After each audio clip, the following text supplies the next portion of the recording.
hello. A good evening to you all. Good morning, good afternoon, wherever you're watching me from. It's a good evening here from my end. Welcome to today's live stream. Thank you so much for tuning in. Um, I'm Dida Safari, the owner of this channel. Thank you for coming. And today is Saturday, but we are doing part 2 of the journey series that we had on Thursday with our dear sister Shiroh Wa Sweden. So welcome. For those who are here, you can comment on the chat where you're watching me from. And if you didn't watch part 1 of this live stream, yeah, after this you can go and watch so that you can connect the story. And thank you so much. Thank you so much for coming. Oh wow, Esther Gasheru, that's I remember. Thank you so much. And yeah, I'm here with my co-host, so let me bring the co-host on the panel so that we can vibe and continue the story. Shiro! Hey everyone. welcome to all. Karibuni. Yeah, you can say hi to the audience.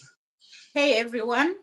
My names are, as you have seen there by the channel, Shiro. But the real name, that is a short name of Wanjiro. I come from Mombasa, Kenya.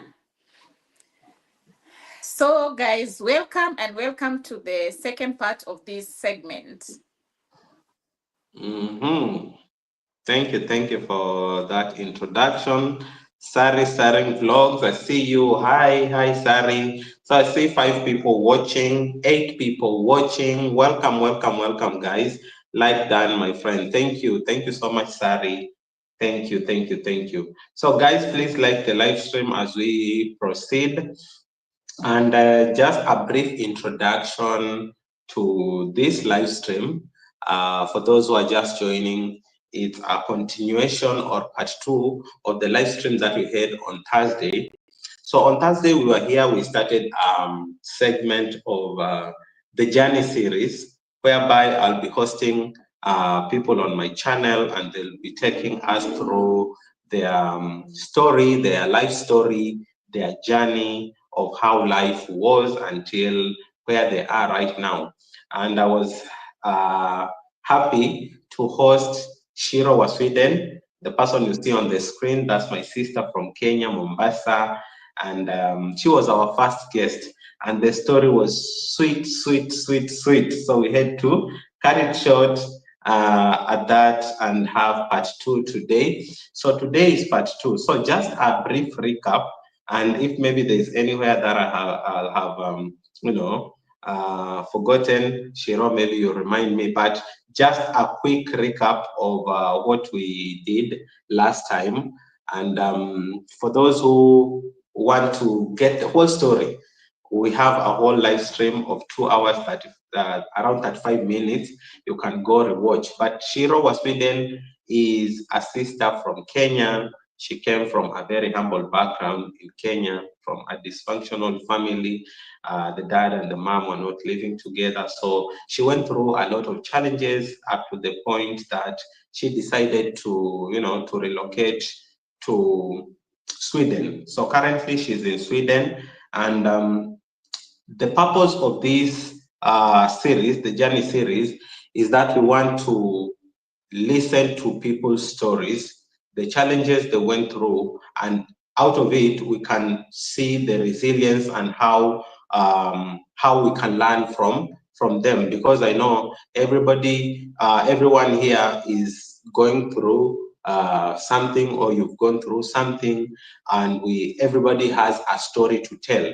That is why I'm providing this platform for people to tell their stories, and also to motivate someone who is down there. Maybe you are heartbroken, you are discouraged, you don't know how to go about with life. But through these stories, we are going to motivate each other, encourage each other on how to face life. So that's the brief recap of the last live stream. So we were at the point where Shiroh Wa Sweden had relocated. She got a visa, and the visa was a conference visa to Spain. And then from Spain, she went to Sweden, and uh, now we wanted to understand, because the conference visa was for valid for 30 days, that is 1 month. And through the process of how to get the money to fund the visa and ticketing, it took around 2 to 3 weeks. So when she arrived in Spain, the visa was only remaining with only 2 days. So you can imagine, from Spain to Sweden, when she arrived Sweden, the visa was only valid for a day. It was only 1 day remaining. So you can imagine, she has gone to Sweden, the visa is remaining with only 1 day validity, and she doesn't know where to start. So, Shiro, I think you will start from when you landed in Spain with your visa remaining with 2 days. I think we can, for those who are following, we can connect. And before you take over from that, Shiro Vlogs, Gashero, I see you. Lucy Mukumbi, that's my kid, sis. Lucy! That's my kid, sis. She's in the university in Nyanza region. Yeah, thank you all for coming, and please give the live stream a thumbs up as we proceed. Over to you, Shiro. So, guys, before yesterday, we discussed a lot about the way I got myself into this position of coming to Sweden. So, I would like to tell you that, guys, every journey that for successful people is not as easy as you see. People, they always just want to you people to see what is good, and not telling you what are the consequences, or the problems that the person came over to pursue until to the person they are today. So the journey that when I reached in Spain, I was lost because I didn't have anything to do with money. I didn't have money. I didn't have any communication. So you can just imagine how lost I was. So reaching in Spain, and after being because my passport, immigration have to see and look your passport and see how many days you're going to stay in, so that they can stamp in. So for me, because I knew I had no days remaining, I was just like smelling a day to come out. So I just told him, no, I'm just going to a conference. I'm supposed to come back. So let me just go in, because tomorrow in the morning I'm supposed to go back. So the time that I reached, the immigration officer had kept my passport, because so many people that are going in, they were getting in. So there was a long queue. So he took my passport and told me to wait. I told him, no, I'm being waited there. They're going to leave me because it's a conference from the UN. But for me, I had these tags, the badges. So it was easy to convince the officer. So he just let me in. He just stamped my passport. I just saw like it was Jesus. Oh my God, I just got in. Now getting in. Esther, what do you have? Because when you're going to, when you have a visa to Europe, you have, it's called what? You have a privilege of going to countries in Europe. It's about 12 countries in Europe. So for me, that wasn't my destination. But did I have money for me to get where my destination was? No. So because I didn't have money, I had to know what to do. So for me, what I wanted is to get out from that position, because already my visa was reading. I had only that, and I never wanted the police to smell problem with me. So I just got like a little bit of panic, but it wasn't panic, because I don't know where the confidence came from, because you can just see this girl, the visa is almost getting over, but I'm having an audacity to tell the officer, please, can I go, because I'm being waited, or they're gonna leave me. So you can just see how strong and I was to convince the officer to stamp in, and then I went in. So when I was there, when already the officer let me in, now I started taking plan B. Plan B is for me to look for a shop. So that time I looked for a shop around, and I saw a electronics shop because I had some money, and I asked, I wanted to call, because I wanted to put some credit in my phone. So, but my phone, realizing that my phone card, SIM card cannot work, cannot operate in Europe. So I was forced, they asked how much is the phone. Looking back, the money is not enough. And then now it's in euro, and me have money in cash. I don't have in euro, I have in shillings. So when they told me I had to go and change incoming, but it was hectic for me. So for me by that time, so I called my cousin. I told him that I'm in Spain, and then when I told me that there's no way to help me, now I panicked. Is when now I stood somewhere, and I looked, and I saw a woman in a black woman with a white lady walking. After just some minutes talking to my cousin, because my cousin just told me, now I never knew that you're coming to Europe. You never told us so that you can get prepared. But I don't need to tell you, you're my cousin. You know, there are those things that now when you're in danger, you feel like those are the things that you should just say. So my cousin also panicked and told me, okay, wait. But that wait, I can't wait where I am, because already I know my visa is not for waiting. So I had to look for another alternative. And all this time, guys, just know it was just like God. So what I did was I called. No, I saw the woman, the black woman with the white woman, and they went, and I followed them so quickly. After following them, and telling them that and telling her, I just went to her and I told her, this is my passport, you can have my passport, please, and don't give this passport to anybody. Just hold it until when I'm ready, when my situation is over. I just want you to help me get out of here, because I don't know even how people they get out. I'm just new here, I have no money. The money that I had left, I bought this phone so that I could be able to call my cousin who lives in Germany, who lives in Sweden. So she told me, okay, the only thing that she did, she was, I don't know, it was just like, God, when you work with God, everything, he always prepare it for you. He knows what challenges. So he knew, God knew that I'm very nervous about issues to do with lies. I don't know how to lie. But this time I was covered with God, and I don't know the angels, because I lied, and I had a lot of confidence. So she just gave me the card, it's a train card for me, and then she has for herself she bought. And I told her, please don't tell her. And she told me, no, she's just like an African, because she was white. For me, I thought that everybody that I saw that was white by them. That ushamba, you just feel like everybody you see is white. But no, she told me, no, this one is a mixed and mulatto.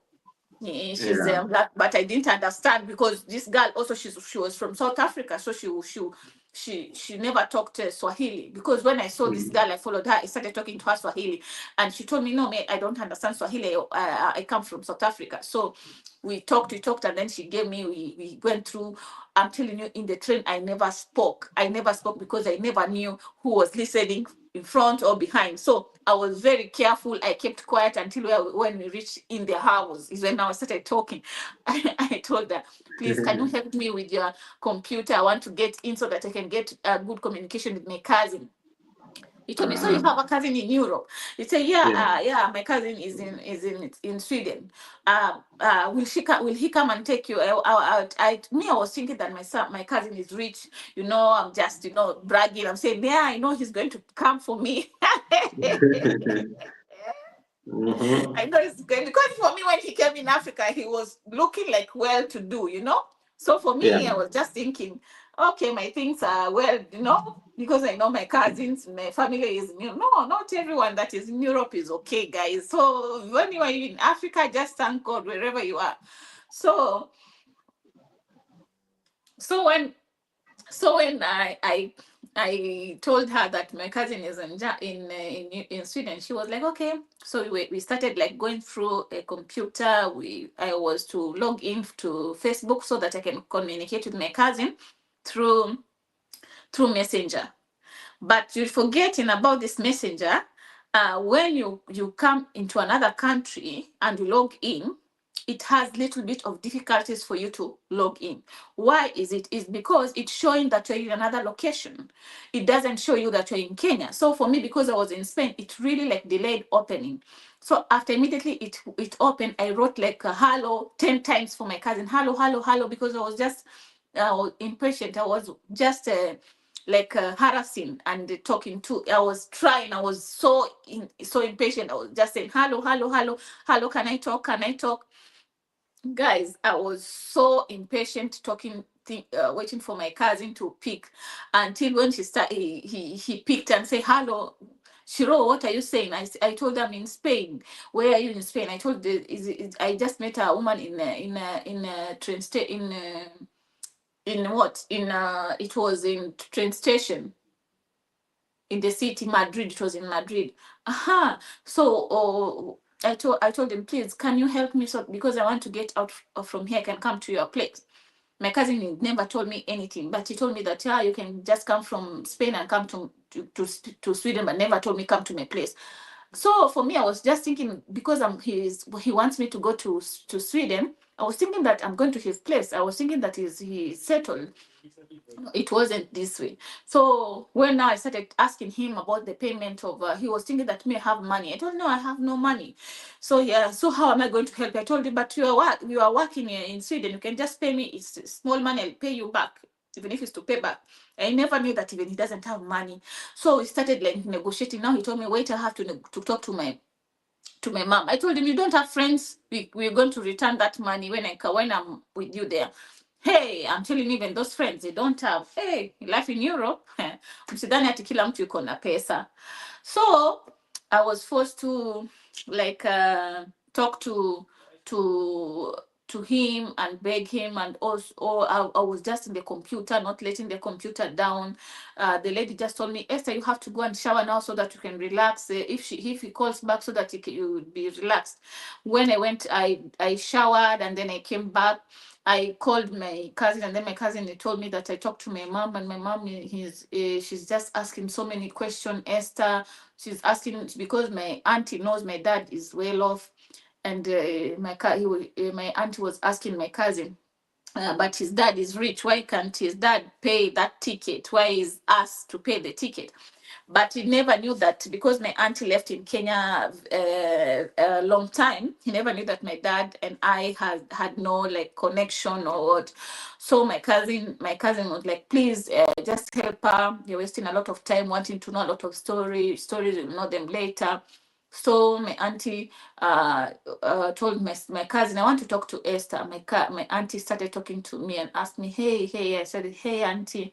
And then he told me, hey, you sound so nice. And then I say, yeah, I'm a little bit like so afraid. I'm in Spain. I'm in someone's house, and I don't know her. And then she asked me where is the girl coming from. I told her it's coming from South Africa, and she's the girl is living with the Nigerian man. When my auntie heard about the Nigerian man, my auntie started screaming. Ooh, what are you doing there? You have to go out from there. Even don't carry any bag. You have to just come. I just said panicking. I started panicking. I said, what is not happening? But he was talking in my own language because the girl could not hear Swahili or my mother tongue. So I told her, Ma, auntie, you have to calm down because I don't want her to know what you're saying because she's trying to help me. If you talk too much, maybe she's gonna get angry and just dismiss me because I'm living in her in her house. And Yeah. then my auntie told me, okay, now we're gonna this is what you're gonna do. Ask her who is gonna pay you a ticket. I'm gonna send money too so that he can pay you the ticket to go to come to Germany. Or where do you want to go? I told no, I don't want to come to Germany because my cousin already told me that the mom lives with a person who the husband to my auntie works in German immigration. So if you go to their house, it's going to jeopardize you because the man will tell the immigration the truth because your visa is expired. So my cousin told me, just come to Sweden, we're gonna hustle together. So for me, I just said, okay, me, I told my auntie, no, I don't want to come to Germany. I want to go to Sweden. My auntie told me, okay. Then told me, who am I going to pay? I gave the contact of the person who is going to pay. The person was given the money, booked a ticket, and I flew the same day. I flew going to Sweden because it's not far. Spain and here it was around I think 2 hours, if I'm not wrong, or 3 hours. I can't remember. It was a long time. I don't know. I can't remember. I don't know. So I went Okay. there. So in short, it's not very far. Yeah, it's not far. So I took. Mhm. Then I bought the flight, and then after I took the flight to Sweden, I landed in Arlanda, thinking that again they're gonna come for me. Unfortunately, no, nobody came for me. I called and he told me, Esther, you have to take a what? You have to take a train to Uppsala. Then Uppsala, someone is coming to pick you there. Oh my God! I started panicking. I said, now how am I going to take the train? Listen, they never told me that I'm supposed to pay a train. For me, I just thought it was free. So with my naiveness, I just took a train, but luckily no controllant was there in the train. So Mhm. so I reached in Uppsala nicely, but there was a lot of control because they always control a lot. That time they were controlling a lot with the police, with what I don't know what had happened. But still because my visa was valid, one day because I was already having a thing to tell them. If they could have caught me and asked me, what are you doing here? I could have told, no, my visa is still valid. I'm traveling tomorrow. So still, as long as your visa is valid, no policies are supposed to harass you in Mhm. Europe when you have a Schengen visa, even if it has 1 day. But after it expires, is when now you know the consequences. So after it expires and they see that you're not supposed to be in that country, is when they'll harass you. So for me, I reached, and then I was expecting my cousin to come and pick me at Uppsala Central Station. He never came. Someone else came. Guess who came? The friend to my cousin. And the friend to my cousin, I had already met him in my country. And this person, I never liked him even in my country. So now he's the person who's coming to pick me. Hey, I'm telling you, now I think he was that lion seen the meat. Alikuwa na huyu, hey, yuko kichinjioni. So is it maybe he had planned with your cousin? Hey, yeah, that's what I Or always think how because was the connection? Because this is the person who came to Kenya. I mean, yeah, yeah, wanted yeah, yeah, you yeah, to go yeah. somewhere, and now he's the one who is coming to pick you up. Yeah, the connection was with my cousin because I already wanted to come to Europe. So I told my cousin, can you connect me with someone who can just help me to come to Europe? So this time when he was coming as a person for me to know him. But for him, also, he was looking for a woman to be with. So when he came to me and I saw him, and my instincts were like, this is not what I want. Because for me, I saw him okay, alikuanga amevaa linen. He had good looking clothes, but himself, the clothes doesn't resemble the person, because he looks red. He looks, the eyes are red, the skin is red. You know, the drunkard people, the way they look like, the way they, you know, even when he gets close to you, he smells alcohol. That's how, when this guy came, we met in Nairobi, he was like. So for me, I said, it was good, meeting you, because that guy wanted us to go to, it's called what? It was not Nakuru, Nanyuki, I think. Nanyuki. Naivasha. You said Naivasha. Naivasha. Yeah, Naivasha. Naivasha. It was Naivasha.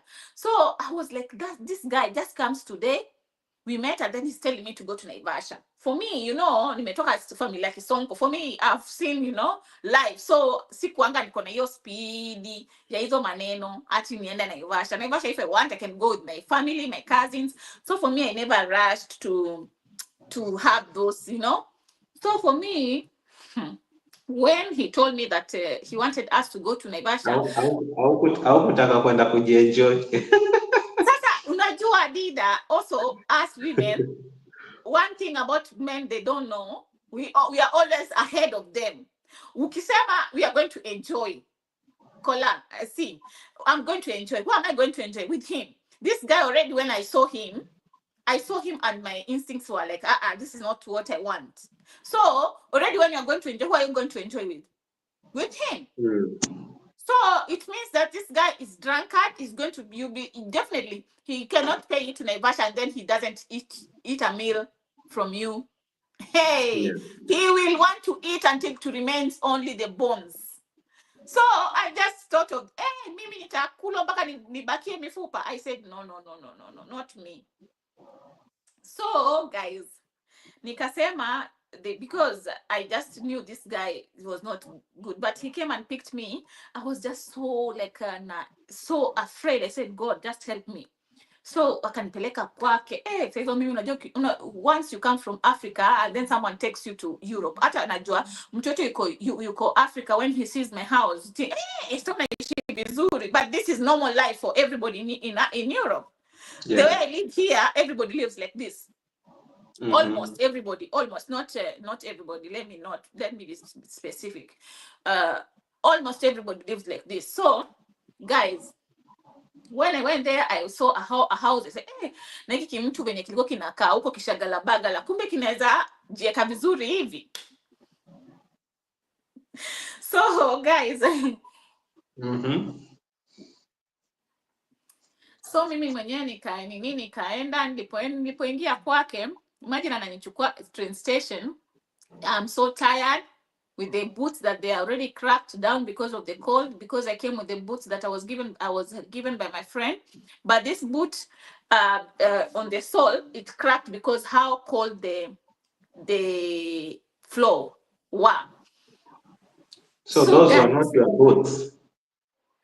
Yeah, but zilikuanga ni boots nilikuwa nimepatiwa na rafiki yangu John, nimemwambia naenda Europe na sina boots na sina pesa. Zilifika kama juu zika crack sababu ile baridi ilikuwa huku. Yani unajua sol ya Kenya na huku, I think quality, hata I think the quality shoes that we have in Europe, they are so different from what they sell back in Africa. I think it's because of also environment and the climate, everything. So me, when I went, I was just like to trek to his home, but the house was living close to the city. For me, manze, nikatembea. Tukafika home. When we reached at his home, the house, as I told you, it was looking nice. The first thing what I told him, I just want to get in the bathroom and shower. I'm telling you, Dida, don't forget that I had those 2 bags that they were bags like kawaida, handbags, but the big ones. So I just hata niliingia nazo kwa bathroom. Na shida hata nitavaa nguo gani? It's Europe, na unajua Africa, we wash our t-shirts until baka zinakaa shingo moja iko hivi imehang. You know how we wash our clothes, ndo zingare zitumeka kwa jik. So they always look like they have been used so much, because people in Europe, they don't use hands washing their clothes. So their clothes, they always like go back in their places because the machine in a take care of it. So I showered. I took 1 hour kwa bathroom. Nilishawa kutoka kwa kichwa. And that time, don't forget, nilikuwa nimekuja na synthetic wig. Ni weave. So manze nilisimama kwa hot shower. Manze nikashukuru Mungu, nikasema nataka nitoe harufu yote ya Afrika. So I took 1 hour there standing shower. Nilijisugua nikasema nataka kuwa mweupe. I scrubbed myself. I sat there for one hour until they started now coming to the door and knocking, asking, are you okay? Yeah. So until I was supposed to go out, when I went out, everybody is looking at me. Oh, sister to cousin to Tony, my cousin's name here. They call him Tony, but he's called Kevin. So when I sat down, everybody was asking me, how did you come? And now this guy was like, hey, you know, you ati wakaanza kuniita mimi ni Al-Shabaab. Kwa nini? Sababu ya penye nimepita hizo country, yani nimeweza kukuja Europe na visa hizo siku na sikupotea, alafu nimekuja mpaka nikafika. Na hakuna hata mtu amenisimamisha. You know, most of the time, many people there wanashikangwa wanarudishwa. So waliponiona nimefika wasema, huyu ni Al-Shabaab. So kutoka hiyo time wakanga wananitaka cousin ya Tony anakuwa nika Al-Shabaab. So that time I reached, and then now after reaching, I was expecting my cousin to come that evening. Right? He never came. And then I waited 1 day, no coming. 1 week passed, 2 weeks passed, 3 weeks passed, the fourth week now he comes. When he comes, sorry to cut you short. Before we go there, I want to know, like, what was the distance from where the guy picked you up to his place? It's a distance. It's not a long distance. It's not a long distance. Ni kama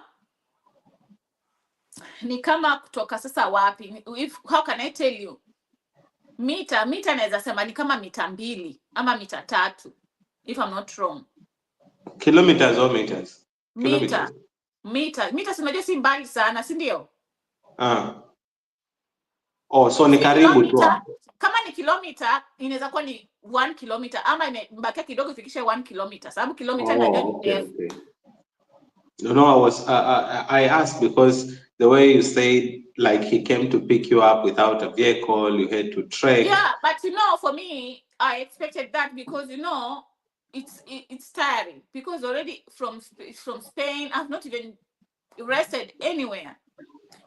Alafu viatu manzezi zinaingia baridi because they are not the best shoes that I could for protection, cold protection. So it was down like this. It was haikuwa poa. So nikaenda, lakini nilishukuru juu alinikujia, sababu mtu mwingine angekataa, angekuwa na angefanya shughuli zingine. So nikaenda, nikaoga, nikakaa. Kukaa sasa kuanza sasa kudili na mambo za machakula na kudili na mambo za watu. Huyu jamaa anaishi, this guy, he likes drinking so much. Ni mtu wa keroro. So he doesn't lack company in his house. He has company in his house, and this company is the people who they drink with. So you can just imagine, I'm not drunkard person with the drunkies, the drunkard people. So these people, they talk a lot. Okay, sometimes you keep quiet, but now it reached a point that now you don't talk, you don't keep quiet to talk, because now you're used to them. They come every day in the house. So they talk and you respond. You tell them, this is not nice. I started not liking them, and because I think, you know, when you don't fit in a place, you always just feel like you just dislike those people. So for me, I just felt like I didn't fit in that place, because wanakunywa, alafu ni watu wa kuongea tu mission, yani udaku, you know, it's like their idol. I felt they were idol. They didn't have any important thing to talk about. They were just to know about people's life. They came asking me so many questions. How do you know Tony? That is my cousin now. And I'm just like, why are they asking me how do I know Tony? Tony is my cousin. And then they asked me, how is Tony your cousin? And I say, my name is Esther Wanjiro Gasheru, and my cousin is Kelvin. Gashero, so you can just know we are related. I don't need to tell you how. It was hectic. They're asking so many, and then where did you leave your child? Those type of things, you know. So it wasn't a nice welcome for me. It was a little bit like ish for me, because already you have an issue. You don't want people to know about your situation with documents. Already they are there, they will know, because the questions they're asking, and you know, hata kama hutaki kuongelelea, they will tell each other, because the person that I'm living with is the person who are friends with these guys. So definitely si atawaambia tu, and aliwaambia. So wakawa wanajua huyu hata anaishingi hapa bila makaratasi. So did you talk to your cousin when you got to the guy's place? He's the one. Yeah, I asked him, kwa nini umeniacha nikuje huku? Why did you leave me to be in this place? And then he told me it's a lot of complication stories, and this guy never wanted even to tell me the truth, because I think that they were hiding Tone, they were hiding my cousin. So it was just hypocrisy in another level, because for me, when my cousin came in Kenya, as I told you, my cousin just looked fine. Alikuwa manzi amevaa trouser, amesaga, anatembea kiyoyo. Unajua. So for me, I just thought that maisha yake tu iko sambamba, not knowing maisha yake iko tu iko iko hivyo. Yeah, so after now, your cousin explaining to you what is happening, and you have to stay with this guy. Like, was there any agreement? Did you talk on how you are going to live with him? Because now you're in a foreign country. Your visa has already expired, because when you go there, you are remaining with 1 day on your visa. And then travel and foods, welcome. I see you. Welcome. So now you're in a foreign country. You went with a conference visa. When you got there, the visa has only 1 day validity remaining. And now you expected your cousin brother to pick you up. He didn't pick you up because of so many reasons. And then now you are with this guy. Did you sit down maybe to talk about your life, how you're gonna live, and how you are going to go about your documentation? Ama ilikuwa ni hivyo tu? Because I know from the beginning you took a step of faith, like I am going, even if I'm remaining with only 4 days. And then when you got there, you are remaining with 2 days. That is Spain. And then you went to Sweden. You are left with 1 day. And now you've landed to another person that you didn't know, or rather, you didn't have any agreement with. Did you have a talk, or how did you go about it? Dida, don't forget about my cousin. Even as I told you, that we never had any talk, because once I was there, I really wanted to talk to him. He was really like avoiding to talk to me, really. Yeah. So when I was there, now I started like asking him, and this guy, you can see that he's like atakuja tu. So this guy, he asked me,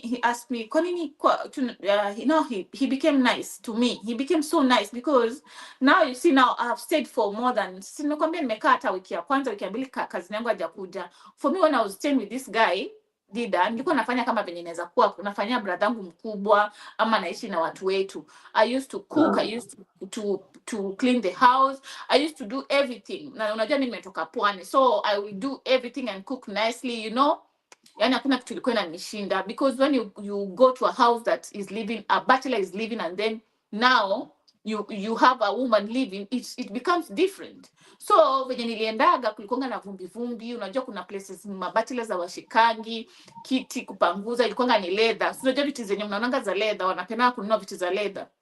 Yeah. So nilikuwa napanguza, mimi unajanga tu mimi tu naturally tu mimi nakwanga tu niko tu msafi. So I did everything, clean, cook. So this guy akaanzanga kuwa na nini na soft spot na mimi. Manze akaanzanga kunipelekanga mpaka to dates. Akaanzanga kunipelekanga mpaka to dates. Akaanzanga kunipelekanga kwenda kununua. Sasa hapo ndo akanipelekanga, alipopata mshahara the same month. Sasa after hiyo mwezi ya kwanza akanipeleka kanibaya 2 pairs of boots. Hey. Kajua pick up. Butu mpya naenda tena kwa duka. Alafu alikuwa ameenda kwa nguo za mtumba. Alienda kwa nguo za mtumba akaenda kanitafutia tu nguo tuzuri. Nikakuja nikatupiga pasi zikazi. Unajua nguo za mtumba za huku bado zinakaa nzuri. Yeah. Nikakuja nikapiga pasi na mimi ni msafi nikafua nguo vizuri. Ni sasa nikawa niko na tunguo. So at least alafu akaenda kwa duka ingine akaenda kanunulia trousers za jeans mpya zilikonga 5. Yani he was a nice guy. But sasa hiyo tabia zake ni mtu responsible. Yani ni mtu kusema tu kweli, acha niwaambie tu, yani guy ni mtu tu responsible tu. Ni mtu tu safi, hata anapenda kusaidia sana na mpaka sasa anasaidianga watu. But the problem with me na yeye ni ati ni mtu mlevi alafu ajingi control mdomo. Sasa mimi sikuweza. Mimi ni mtu wa cost na already mimi najua mimi hata siwezi taka kuolewa na mkosti mwenzangu, sababu already najua sisi ni watu inatokanga tu tunakutanga tu tumesema. So mimi nikasema mimi nikawa tu sana sasa kaa ananifanyia vitu, mimi namsaidia namfulia. Kwanza alikuwa anaendanga job akiwa msafi, nguo alikuwa ngavai mara 2. Jamaa akaanza tukaanza sasa kuzoeana, akaanza kunini after 3 months sasa dida. Sasa tumelewa tumekuja kwa nyumba sisi peke yetu. Mambo ika happen asubuhi. Sasa tukaanza from there akaanza sasa ku keep off watu walevi. Sasa ndio sababu ya mimi kunikuwa comfortable, sababu unajua alikuwa analeta tu juu mimi na yeye ni my friends, hatuna kitu. But sasa after that first night sasa intimacy imefanyika, kana kwa keep off kidogo ku avoid nao. Sasa wakakuja ni kama wanakuja na vita sasa. Kwa nini tu avoid? Kwani mmeoana? Na usimeapply demo wako anaitwa Mboina. Sasa ndo nikaanza kujua ameapply demo mwingine anaitwa Mboina. Wivu. Ninakwambia watu wa Europe wanakuanga very idle na they are ready to do anything or to spoil your mood anytime. Wakaanza kumwambia, wewe umeapply Mboina atakuja lini? Sasa hapo ndo sasa huyo jamaa nikaanza kumuuliza kwani Mboina ni nani? Akaanza naye kukua irritated juu mimi namuuliza Mboina ni nani na hapo ameniambia. Nikaanza kumwambia ni apply makaratasi basi unisaidie sababu tumeshaanza kwa pamoja. Akaanza kuniambia ati haezi, hata nataka udem kwanza akuje alafu akifika alafu ataniapply. Sasa kunisema kama kuniwestia time hiyo. Sasa watu wengine wakaanza sasa kurealize mimi na Ochali tuko pamoja. Kazi yangu akajam. Sasa ana jam nini na anisaidii niko naishi na huyu jamaa. Akaanza kuniambia kwani uko muizi aje, uko very easy. Nikamwambia sana naishi na huyu jamaa, tumekaa naye miezi 3, ananifanyia kila kitu na mimi namfanyia kila kitu. Nikimfulia manguo mpaka aenda wewe namkunjia na mwekea. Kila kitu. Kazi yangu utakuwa very very angry na mimi, ananiambia uko very tu. Nikamwambia ni sawa tu venye wewe utasema, sababu hata unisaidie. Nilikuja kaniboga huku kwa watu kaenda. Huyu jamaa ananisaidia. Tukakaa jamaa kaanga sasa after nimeshajua sasa akuanga na peace mimi baina yetu mimi na yeye. Sasa kawa tu namuuliza wewe ulikuwa unajua unanidanganya ati juu mimi ndio nikuwe involved na yeye. Aliniambia atani apply makaratasi, lakini kazi yangu pia hapo akakam out loud after watu wamesha realize mimi na yeye kama tumeshakuwa a team. Wakaanza kumuingililia ati wewe unadanganya Esther, umesha apply demo mwingine anaitwa Mboina makaratasi. Sasa hapo naye akaanza kuchange, akaanza kuwa mkali, anasema mimi siwezi muoa. Akawa tu so yani rude. Akaanza mimi siwezi muoa. Mimi niko na demu wangu anaitwa Mboina. It was very ugly. So hapo ndo nikaanza sasa kuonanga hapa lazima manzeni nijichanue. Nikaanza sasa kuambia rafiki yangu nataka kutoka. Nikatoka nikaenda kwa kazi yangu. Kwenda kwa kazi yangu sasa kwenye sana nakaa sasa nikamfuata juu aliongeleshwa na watu, kwa nini usichukue Esther kae na yeye unamwacha kwa nini kwa Steven? Unajua Steven kwake kukosangi walevi. Kazini yangu akasema okay sawa basi acha akuje. Mimi nikienda kwa kazini yangu hakuna kitu hata kwake kunayo. Chakula kwa fridge hana. Nini hana. Mimi hana hata extra bed, ana bedroom tu moja, ni one bedroom, na lala hapo. Anataka mimi nilale hapo kwa sitting room. Nilala kwa sitting room, nilale kwenye dini. Nilale kwa sitting room na hata kitu cha kujifunika. Unajua huku Europe vile kuna baridi, kunataka duvet. Ananipatia filter hizi vitu tu za kujiekelelea. Sasa ni ngumu sana. Mimi rafiki yangu akanipigia simu siku moja akaniambia uko sawa? Nikamwambia manze siko sawa. Akaniambia kwa nini uko sawa? Nikamwambia manze kazi yangu bana vitu za kujifunika. Kazi yangu kumbe alikuwa anasema hapa hali anasikiza. Akaniambia kuja huku kuniaibisha, una mdomo sana. Akaanza kuosa kuambia bibi yake wakanifukuza. Hata hawakunifukuza, nilipatanga kama wamenitolea nguo zangu nje, wamezirusha nje. Nikazipata kwa snow, nikakuja nikaokota, nikaenda kwa rafiki ya kazini yangu tena tu mwingine. Anaishi tu hapo. Anaishi huko kwa man or a lady? Man. Ladies hawasaidiangi wenzao huku. Wacha sasa niwaambie ukweli. Mwanaume atakusaidia sababu anajua ukienda huko si atapata kitu ya kufanya na wewe. Hivyo ndio inakuanga huku kikuja ni kama tunatumika tu. So nilipoenda huko, welcome Bats. I see you. I hope you're doing well. Thank you for coming, brother. So sasa unasahau sasa unasahau sasa huku kwenye nimeenda huku kwa kazi yangu ni another town, mashambani pia kunaitangwa Avesta. Avesta ni mashambani. Sasa kuendanga huko Avesta, nimeenda kwa sasa kwa huko kazi yangu, tulimit pia na marafiki zake wengine pia. Na wakanilike sana jamaa fulani kafupi hivi kanaitwa Kayondo, Kamganda. Na yake kwa alikuwa ameshajipatiana huku ni kama ka homosexual. So mimi nikapigia Kayondo simu. Nilimpigia Kayondo simu. Tulikuwa tumeshakutana na yeye. Unaona sasa niliporudi kurudi nilikuwa nimekutana na Kayondo. So kurudi nikapata nguo zangu zimetupwa. So already venye nilikuwa nimekutana na Kayondo kwa city, nikampatia namba yangu. So venye nilikutanga nguo zangu zimerushwa, nikampigia Kayondo, nimetushia nguo zangu nje. Akaniambia si unakumbuka kwenye tumepatana, hebu njoo nitakupika hapo. Kayondo akakuja kanipika. Kamtutu kafupi tu kana dreadlocks, lakini alikuwa ngatu mpoa, lakini sasa anakunywa. Alafu sasa yeye hataki kunipatia place yangu ya kulala peke yangu, nataka tulale na yeye. Sasa venye mimi nilienda kulala na yeye, mimi nikamnyima. Kumnyima ikawa ni kesi. Unajua tu mambo za wanaume tu. Ikawa ni kesi, nikaona nikapigia rafiki yangu simu hiyo asubuhi, nikamwambia huyu jamaa ni rafiki ya kazi yangu ameniweka, lakini anataka kulala na mimi. Nikamwambia mimi siwezi kubali kulala na yeye after nimeshakuwa na Steven, sitaki tena kujichanganya tena kuwa na spirit za watu wengi. Sitaki kulala na mtu mwingine. Rafiki yangu akanihurumia akaniambia, basi fanya hivi, njoo tupatane na yeye town na nguo zako, alafu nitajua penye tutaenda. Sasa mimi nikamfuata rafiki yangu, huyo alikuwa anaitwa Aisha, nikamfuata rafiki yangu tukaenda na yeye kwa rafiki yake Dem. Sana nimekwambia Dem. I see Bats is saying Kayondo is a Luganda name. Sinaomba ni Kayondo alinisaidia nikajamaa kalikuwa amejipatiana na homosexual. So sasa unaona sasa rafiki yangu akanichukua tena ananipeleka kwa rafiki yake juu yeye pia anaishi na mzungu. Na huyu mzungu usisahau ni mzungu mzee. Na huyu mzungu rafiki yangu ananiambia venye rafiki yake bwanake ni si mtu mzuri, anaweza alipuka anytime. Ni wale watu pia wa kufight. So lazima kuwe mtu mpole. Hiyo time hiyo niko huko. Mungu wangu. Nikaenda kwa rafiki yangu nikakaa rafiki yangu akakusana na rafiki yake sababu amenipeleka kwake na amekuja na mgeni mwingine. Ikawa ni kesi, akauliza mimi watu unakuja kwangu alafu unakuja na mgeni mwingine. Kesi.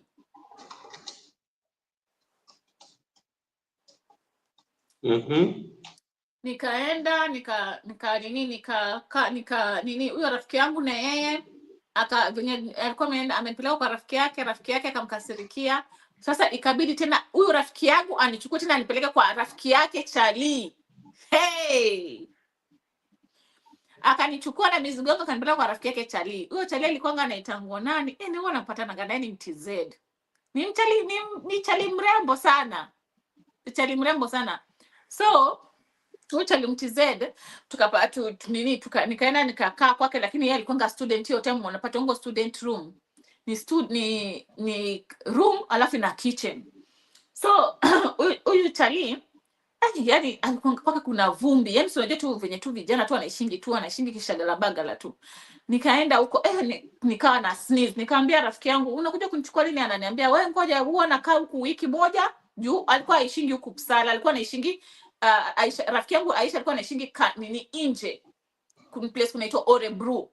So sasa alikuwa anakujanga 1 week Uppsala, anaishi kwa hiyo rafiki yake kwenye alikuwa amenipeleka msichana, lakini rafiki yake akamkasirikia sababu amenipeleka. So ikabidi Aisha nichukue anipeleke kwa huyo rafiki yake kijana anaitwa Abdul. Ni Abdul. Si Abdul. Sijui hiyo jina imesaulika kwa nini. Leo naonana na wewe na huyo Charlie. Huyo Charlie anasemanga, anaambianga watu huyu Esther mheshimu mingi sana. Ni demu anajiheshimu sana. Anaambia na watu sana. So vile kwa nikaenda kwa hiyo room yake. So ana place nyingine ya kulala, ana hata coach. Ana hata place ya kukaa. So kitanda yake ni kitanda kadogo tu, unajua kutoka room tudogo tu student. Maze hiyo room sasa kitanda tu ya 3x6. Nakwambia kitanda ndogo kama hii ni ya sofa hivi. So mimi nikamwambia akaniambia wewe njoo ulale huko, mimi nitalala hapa kwa sofa. Na sofa yake haiwezi lala. Sasa unajua unasahau room yake ni ndogo, ni sofa ya two seat. So nikamwambia hapana, tufanye hivi, mimi nilale na kule kwa miguu na au ulale na huko kwa kichwa. Hivyo nilimwambia. Aya, tukalala. Tani kwa usiku anaweza kulala, kuhema.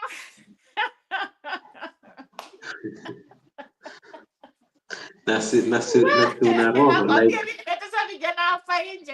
Ana ndo anakwambia wanasomanga mimi ni kichwa. Nakwambia hapa nje nimetesa. Alikuwa the whole night kuhema. Mpaka nikaanza kusikia nasema kasikia akifanya Shiroh, nasema si una roho like how do you trust men like that? Na hiyo ningelala wapi? Dida nalala wapi? Kuna baridi nje ni snow. Ngoja nitawaonyesha kuwa na baridi huku, niambie kwa nini utaingia kwa mtu. Hakurusha mkono.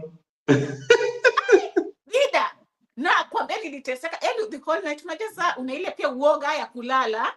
Mimi ndio na uoga ya kulala juu Charlie from the beginning, hata venye tu I set on eyes on me, tayari unamuona amenilike. Na sasa amenilike already. Sasa so mimi nikaanza kusema kai, sasa nitakaa hapa mtalala aje? Nikaanza kuandikia Aisha, na mwandikia message. Aisha naye ananiambia wewe nawe kaa huko, kwenda kufanya nini? Hawezi kufanya kitu, hawezi kulazimisha. Huko ni Ulaya. Sasa mimi nimefika usiku, sasa sina time ya kulala. Alafu sasa kuna vumbi, everywhere kuna vumbi juu, clean vizuri. Mimi hata siwezi lala na washo na koo, na washo sijui nasikia nafanya hivi mpaka masikio. Yaani kuko na vumbi tu. Tunajua tu mabacha na venye wanaishingi tu. Lakini kagoka dogo. Hata I think mimi nilikuwa mkubwa wake. Lakini sasa unajua mwanaume hata akiwa mdogo, itambuangi hiyo maneno.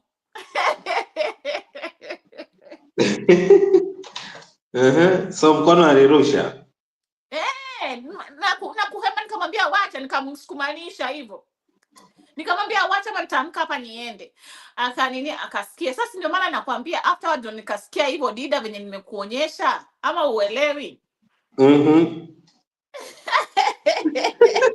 ninaona best nafurahia hii maneno. Akaanza kuelewa. Akaanza kujisaidia sababu pesa hawezi kuvumilia. Msana unapa melala hapa, ni tena ni rangi ya tao, ananuka vizuri, ni msafi. Bets. Kama kijana hakurusha mkono. Alirusha akose aje. Sasa sina maana nakwambia. The following day kawa ni Friday. Nikamwambia Friday huwa Aisha sasa anarudi kwake. Aisha nikamwandikia, nikamwambia mimi usiku sijalala. Huyu jamaa kuhema mpaka Akashtuka akaniambia, akaanza kucheka. Unajua Aisha ni mshamba, yani ni mjinga. Yani unajua ukiwa na rafiki ukiweza kuongea mambo, yani sometimes kimwanamke kaniambia wacha, akaanza kuniambia wacha, sasa ana enjoy story. Namwambia ai, hapana Aisha, si vizuri kwenda kwa jamaa na unaona jamaa tayari anatupa signal, labda yeye amepeza, alafu mimi niko hapo anaumia, ndio maana haizi hata kulala na hema. Jamani, hiyo chani tukiona nangana yeye ananiangalia anacheka, anaanza kuongea na marafiki zake, nawaambia udem ni mbaya, anasema udem ni mbaya. Sasa nikamwambia Hamid, sijui ni Hamid, ndio kwa nitongo Hamidi, sijui ni Hamidi, sijui ni sijui sikumbukangi hilo jina, lakini ni jamaa. Unajua wale wanini watize wale warembo wale wanakaa wagunya hivyo, alikuwa anakaa kama hao. Sasa anakaa kama wagunya. Sasa unajua ile upewa wagunya, nywele hizo za kigunya hivyo. So Hamudi niko sijui asia Hamudi, sijui ni Hamid, hata sielewi. So tukaenda sasa hiyo jioni, akaniambia njoo, alafu huyo Chele akaanza kumwambia mbona mchukua msichana, akaanza kusema kwambia Aisha akamwambia huko mimi sitaki maneno mengi, mimi nataka kwenda na rafiki yako pia akaone kwangu kwenye naishi. Tukaenda, tulipoenda kwa basi ninamwambia story, Aisha anacheka na kuisha na anacheka. Naambia wewe Aisha, unataka nirepiwe wewe? Aisha anacheka, naambia hawezi kuni Ulaya. Aya, tukaenda sasa, tulipoenda tukafika kwa Aisha. Kwa Aisha nako, wazungu nao, nyumba amenunua, lakini nyumba ni 1 bedroom. Ni yani unajua huku tunaitanga 201. 201 inamaanisha sitting na bedroom na kitchen. Hiyo ndio hawahesabingi kitchen kama ni room. Wanahesabingi sitting room ni room. 1 bedroom sasa hiyo. Ni 1 bedroom. Sasa huku ndio tunaitanga 201. Mungu wangu, tukaenda kwa Aisha naye kwa bedroom yake penye analala. Kwa kona kuna kakitanda kanani kama mtoto wake. Sasa namuuliza Aisha, sasa umenileta huku mimi nalala wapi? Kitu ya kwanza nilipoenda nikaona situation. Aisha ananiambia kwa tutalala tu na wewe hapo kwa kitanda, atasongea huko mwisho tutasongea. Yani mimi Aisha bwana tulala kwa kitanda moja na mtoto pande kando. Lakini sasa nimzungumzee. Alafu Aisha alikuwa na control. Wait, stop. Hivyo alikuwa anamwambia hivyo. So nakwambia tukalala. The following day sasa ni Saturday sasa tunashindwa tunaenda wapi. Sasa nikamwambia Aisha, sasa tunaenda wapi? Akaniambia tunakaa tu sasa tunafanya usafi, hakuna kitu kingine. Tukafanya usafi tukaenda laundry. Monday kafika. Monday sana niacha huko, ataniacha na nani? Ikabidi sasa arudi. Nilipotoka huko nikaenda wapi? Nilitoka kwa Aisha. Nilipotoka kwa Aisha ndio nikaenda kwa rafiki yangu mwingine anaitwa Jacqueline Mganda. Kwenda kwa rafiki yangu alikuwa nzuri, lakini huyo rafiki yangu na yeye analetwa wanaume wanakuja kwa nyumba. Walikuwa ni mtu wa kuhost watu sana, yani si kuhost walale, yani anapenda kwa geni weekend. Na nitamtafuta Jackie. Lazima nitatafuta Jackie. Jackie ni Mganda. So Jackie ile kitu mimi nikashanga na Jackie na sina makaratasi kwake. Wanaume wanakuja wanaanza kunishikashika, wanafanya nini? Hiyo time niko slim vizuri, niko na figa. Unajua sasa sija kula nikatoshana hivi kimama. Sasa niko ngatu kanini petite. Alafu sasa figa yangu imeonekana tu vizuri. Unajua sasa mimi ni kama mpwani. Unajua tumbo iko flat. Unajua ukiishi tu coast unini sijui mafuta inaishanga aje tumbo, lakini ukikuja Europe ona venye nimekaa sielewi. Mimi nikikuja huku nilikuanga na tumbo flat, nilikuanga tu slim vizuri, sina hata mtu hangesema niko na mtoto. So nikaenda huko kwa Jackie, kwa Jackie na yeye tukawa naishingi huko, lakini sasa Jackie sometimes anataka kwenda wapi? Kwenda shughuli zake. Akienda shughuli zake ni kama anaogopa kuniacha na ufunguo. So unajua tu hizo maneno. After that sasa nikatoka kwa Jackie nikaenda kwa demu mwingine anaitwa Sara. Nikaishingi na Sara yule Sara alikuwa na madharau na yeye alinitanga kwake, kanambia njoo kwangu basi, sababu kwangu ni kubwa, unaweza nini na watoto wangu wengi hawako, unaweza kwangu kumsaidia zingine na mtoto. Nikaenda kwa Sara na yeye alikuwa anaendaga, akienda out ama akienda nje anarudi, na akirudi saa zingine hata nikimpigia simu nikikuja usiku hataki kunifungulia kama nimetoka zangu shughuli zangu, hataki kumfungulia na nini freeze huko nje. Nikatoka hapo sasa nikapigia rafiki yangu mwingine anaitwa Cynthia, sijui hata tulijuana na yeye aje, I think tulijuana na yeye through Jackie, sikumbukangi venye tulijuana na yeye. Cynthia na yeye akani hata hakuanga rafiki yangu, alikuwa tu tunajua tu. Nikampigia nikamwambia Cynthia uko kwako, nikamwambia mimi sina pale pa kuishi. Akaniambia unaishanga, mimi nakaanga huko kwa nini huko kwa stalls huko kwa manini kwa mabuilding, ikifika wakati zinaenda kufungwa napigia social hurret wanakuja na wananichukua. Akaniambia haya basi nitakupeleka nini, nitakufanya nini, nitapigia bwanangu simu alafu atakupatia pale pa kulala. Wa Nigeria nao wanakonga wamepata nyumba kubwa kama 4 bedrooms. So wakipata 5 bedrooms wanakodisha room zote, wanabakisha tu hata sitting room peke yake tu ndo akodishi. Na sitting room pia bado tu ana host watu wengine pia na anawalipisha hapo nini place ya kulala. So nikaa nalala. Sasa unajua kwa sitting room kuna 2-seater, 5-seater na 3-seater. So na ni leather. So mimi nikaa nalala ile kiti ya 2-seater. So na hao wanaume wengine wanalala kwa viti, na hizo room zingine zote ziko occupied na watu wamekodisha. Mi Esther nimeteseka. Hao wanaume wote wanaishi kwenye nyumba sababu bibi huyu jamaa ameenda wote mpaka bwanake huyu msichana ananitaka. Mimi nikakaa nakataa, naambia nyinyi naona kama ni brother zangu, si tunaishi tu pamoja, mimi naona kama atiwa na wote, hakuna hata mmoja dida alikuwa na makaratasi. Believe me, hakuna hata mmoja alikuwa na makaratasi, hakuna. Wote isipokuwa tu mwenye hiyo nyumba, wote walikuwa wametoka Spain. Unajua kama watu wa kutoka Spain unajua wanahamianga huku sababu huku Sweden kuna mambo na usaidizi. Spain na kunanga pesa, Spain na Italy wanakimbianga kutoka Spain na Italy wanakuja Sweden kuna kwa na help a lot. Gaba ya nini ya Sweden na kwanga na utu, si kama ya Spain na Italy. So yeah, because like from Africa wale wenye huwa wanakimbia na hizo mameli maboti hizo wanaingilia Spain.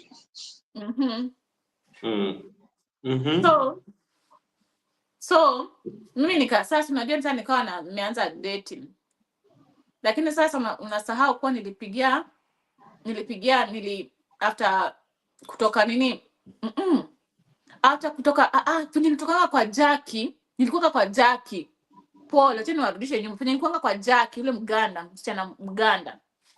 Sasa tulienda tukawa tunaenda na yeye out. Jackie alikuwa mzuri sana, acha niwaambie, lakini zingine hatuwezani sababu yeye anataka kwenda Oshta kwa mamake alikuwa anaishi Oshta, yeye aliletwa kuna mamake. Na sasa akiwa huko aniachie ufunguo, so sina misa pahali pa kulala. Inabidi sana anza kwenda kwa mtu, najifanya nimechelewa, acha tu nilale. So tukao tunaenda tukamiti na saa boyfriend wangu wa kwanza, au sasa boyfriend mwenye naweza sema ni boyfriend wangu wa kwanza Sweden, alikuwa anaitangwa Jeff. Akanipenda, akaniambia tena tukaishi pamoja. Alikuwa ameshasikia I think stories zangu. Nikaona tu huyu anataka kuniteka advantage. Jackie ananiambia nenda, huwezi jua. Nikaogopa, nikamwambia Jackie na kama anataka kuniteka advantage. Nikawa naogopa, nikawa siko sure. Sasa Jackie ndo ananilazimisha, wewe nenda ukaishi huko sababu ni vizuri kuwa na kwako, uko na freedom. Sasa nikaenda kwenda kuishi na Jeff. Tukaishi na yeye 3 months, lakini yeye alikuwa anataka mtoto. Na mimi I think hiyo time ya stress na nini sikuwa naweza kushika mimba. So tukakosana na yeye, akaniambia hata nasikia ati watu wanasema venye uko mrembo ati huwezi ishi na mimi, ati wewe utanipotea tu. Na alikuwa mrefu mzuri. Sawa, nikamwambia sasa wewe unasikiza mambo za watu, sio tu kwa tu mzuri kwangu ujione kama mimi nitatoroka. Yani akawa yuko na doubt sana kama mimi nitakaa na yeye, cause already watu wengi walikuwa wanasema huyo dema anakuanga mrembo. Kwanza sasa kazi yangu sasa, unajua alikuwa anasema kwanza hata Kenya alikuwa anafanya modeling. Sasa ni hizo manini zikatembea. Sasa yani wanaume mpaka wakawa wanaogopa kuwa na mimi, kwa watu wanajua tunataka tu place ya shelter. So venye nilitokanga kwa Jeff, akanishikanisha na rafiki yake anaitwa Debra, anaishi Stockholm. Debra na yeye ni msichana wa kujiuza kwenye internet, ana hizo vitu anajiuza, kwa mitandao anajiuza. Sasa dating site ni hao watu wa kujiuza, si unajua watu wanapigiana simu alafu anafanya mzungu mpaka anajimalizia hamu yake hivyo. Umeelewa Dida? Mbona Dida hiyo maneno nakuelewa. I see Tina Mbula kidogo. Tina Mbula nakuona. Thank you for coming. Mbea wetu. Umbea hawezi udako hawezi kukupita. But I see you. Alimatu Sadia. Hi host and everyone. Alimatu, welcome. Niko hapa kwa mpigo. That's Tina Mbula TV. Thank you guys for coming. Please give the live stream a thumbs up, and I've pinned my guest channel, so you can click the channel to connect with Shiroh Wa Sweden, my guest. And for those who don't know, udako niliwacha Dida. Yeah, so for those who don't know what we are doing here, we started a segment of the journey series, and Shiroh Wa Sweden is our first guest. So we had our first part 1 on Thursday, and today what we are doing is part 2. So she's trying to narrate her journey of how she relocated from Kenya to Sweden, the challenges that she went through, at least so that we can get a glimpse of what people go through, because sometimes we see people in foreign countries like Europe, Canada, USA. Yeah, we just see the other side of life, flash life. They post good photos on Facebook, Instagram, but the journey was not easy. That's why we are trying to bring this segment so that we can know the other side of the story of how people go through a lot, especially the challenges, and how we can learn from them. So thank you so much. Siku hizi nishaokoka, sitaki udaku. Sawa, twende nalo Shiroh. So nakumbuka sana nilikuwa naishingi na Jeff nilipotoka kwa Jackie Nganda, nikaenda kwa Jeff juu tulikutananga na Jeff kwa party fulani. Jackie alikuwa amenipeleka kama +1 wake. So tumeishi huko, tukakosana na Jeff akanipeleka akaniunganisha na dem fulani anaishi Stockholm, anaitwa Barbara. Anajulikananga sana Stockholm. Anajiuza, anakuanga na pesa sana. Every time Barbara ni kama Sidika hivyo. So tukawa naishi na yeye, lakini yule dem alinipenda sana, nilikuwa namcleania, lakini sasa yeye anataka mimi niishi kama mbota. Mimi nimekuja huku kujitafutia maisha. Nikamwambia sio hivi, tulikuwa tumekubaliana. Jeff alikuwa amesema unisaidie mwenye naweza pata mtu mwenye anaweza saidia makaratasi. So Barbara na yeye alikuwa anataka mimi nimfanyie kazi, yani nikwanga nikilala na watu, lakini yeye ndo analipisha. Mimi nikapanic. Unajua ni kitu hujazoea. Unajua kitu hujaifanya hata ukiwa Mombasa. Unajua mimi sijalelewa ati mambo ya urodi. Okay, lakini nimeshaonanga watu wengi, sababu kama plot ama kwa kwenye tunaishingi Mombasa, watu wengi wanapenda fanya kazi ya urodi. So guys, kazi ya urodi, I mean that where I live in Mombasa, girls and men, that there's those people who are in search of white people. They go and in the hotels to look for white people, or the beach boys, those kind of stuff. So for me, I'm not used to those stuff because I'm raised in a very another environment, because my mom was very, mtu wa church kabisa, alafu ni mtu very serious. So for me, I never saw myself putting myself into such. So when this girl now, Barbara, Yeah, there's a comment from Alimatu Sadia saying, "Oh, okay, now English version." Yeah, we were using English, just change. Sometimes if the story is so sweet, you just find yourself changing to your language. But yeah, we have Alimatu Sadia is our sister from Ghana. Yeah, so it's okay. good that we were using English. Mm-hmm. So when I reached there, when now, where was I? Where was I?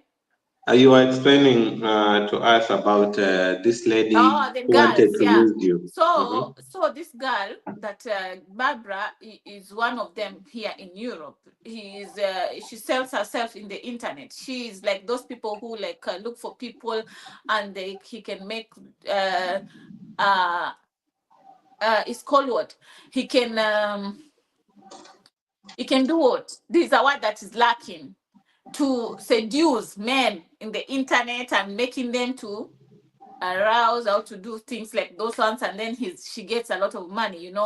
He can use Uh-huh. something like those electronic stuff, those kind of stuff. So Mm-hmm. guys, for me, I was not. So this guy, because already Barbara now, after she saw that me, I'm serious, I faced her and I told her, no, me, I'm not here to babysit for you, because she really liked me because I was clean. I used to clean for her the house. I became the butch of the house, in short. So I became the house girl of the house. So I started now, my mind started, working, and said, no, this is not what I want. And I faced that, well, no, Barbara, me, I was here for you to help me to get someone who's going to help me to get documents. So Barbara started becoming mean to me. She told me, yeah, you're not going to talk to me like that. So she Yeah. started now telling me, now, okay, if you now you have to look for money because you have to be paying for accommodation. That's what she told me. Or else you have to go out. So he brought me an old man. Oh my God. Mm-hmm. When I saw, I almost cried, but I held up myself because I knew that if I misbehave, she's gonna send me out. So when we Yeah. went into the room, this guy started talking to me. I told her, no, don't touch me. And then that guy became nervous because it's illegal in Sweden to sell yourself. So Mm-hmm. this guy also had to be nice to me, because if I can call police, they could have been having problem. So for me Yeah. that time, I never knew. I never knew about it. So I told him, me, I came to Sweden, but I don't have documents, and this girl is forcing me to do this kind of job. So he told me, you're not supposed to feel like that. And then I told him, please, we have to stay here a little bit, because if you go out now, she'll know there's nothing that we did. So that I don't want her to know. And then he told me, you can take my number so that I can help you. So for me, when I took his number, I just thought that is normal because I wanted help from him. But white people, they don't have secrets. When we came out, the guy, instead of giving her Barbara money, he gave to me, because he felt like Barbara is using me. So he gave all that money to me. It was 3,500. It was 30, almost 40,000 Kenya shilling. So Mm-hmm.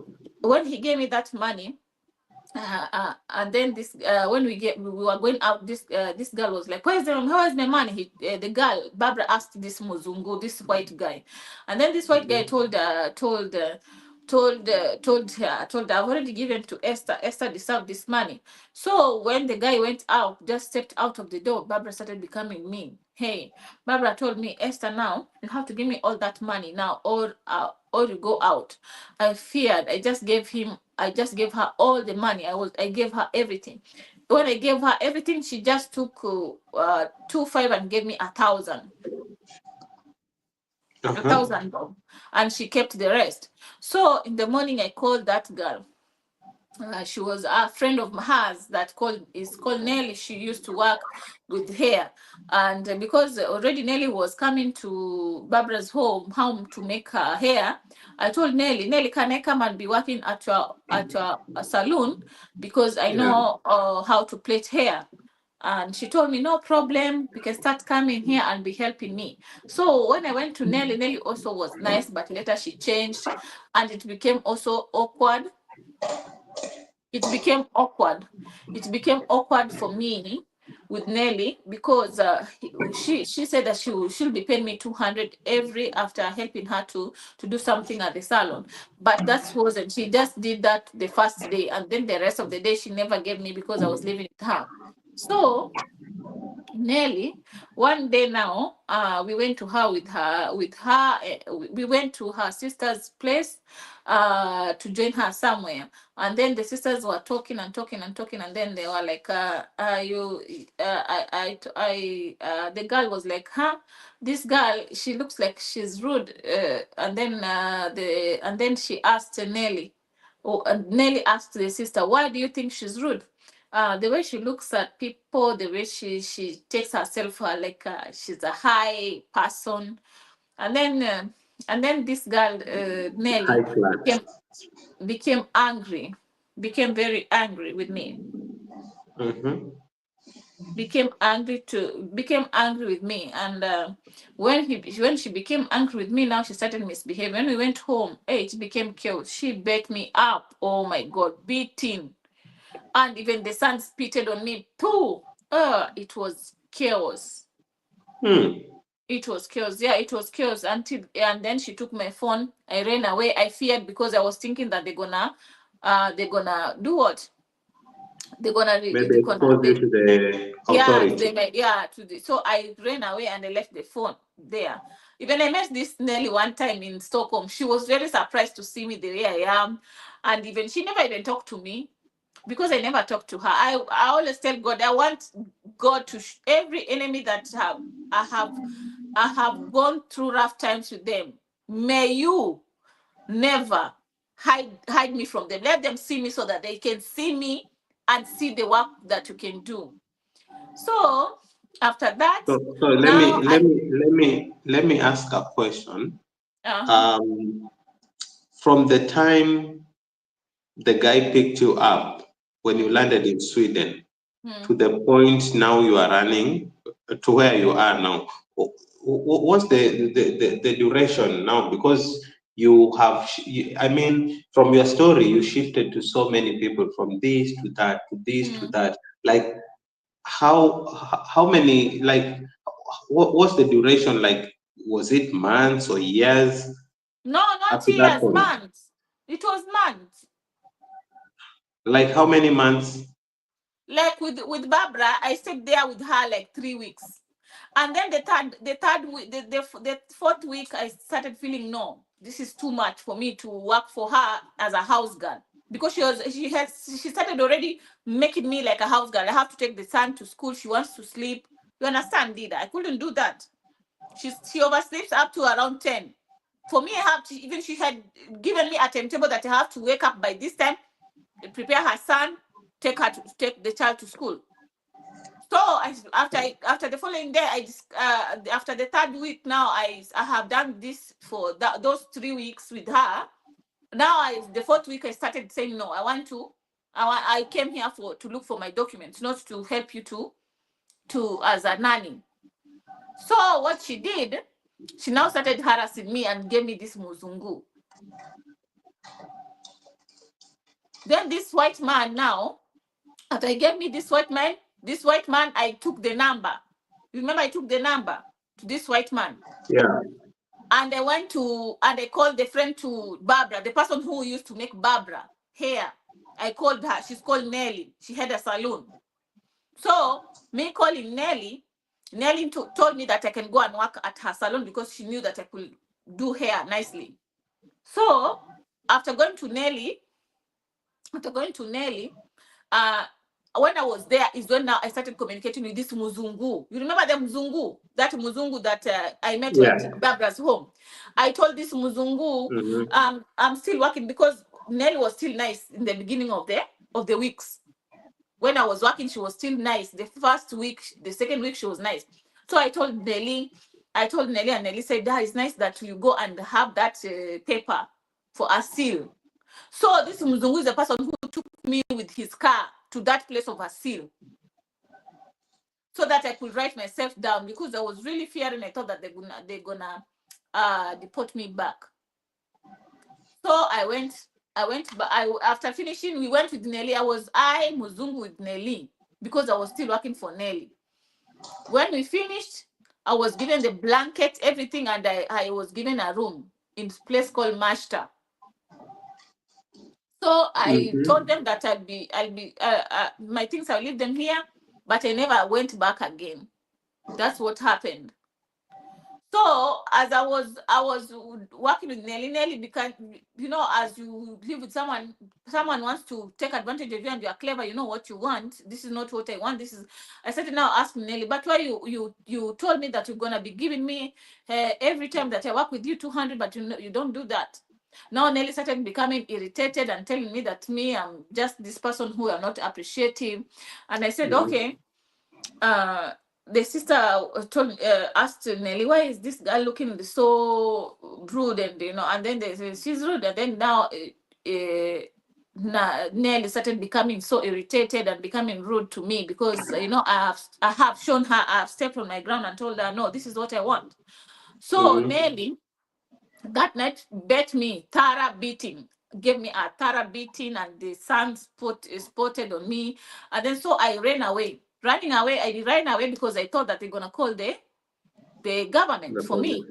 So I went back to Uppsala now, here where I am now. But when I went back to Uppsala, I went back now to Sarah, that girl, that woman, Sarah. Remember the Sarah that I spoke about, the one that used to leave me outside to freeze?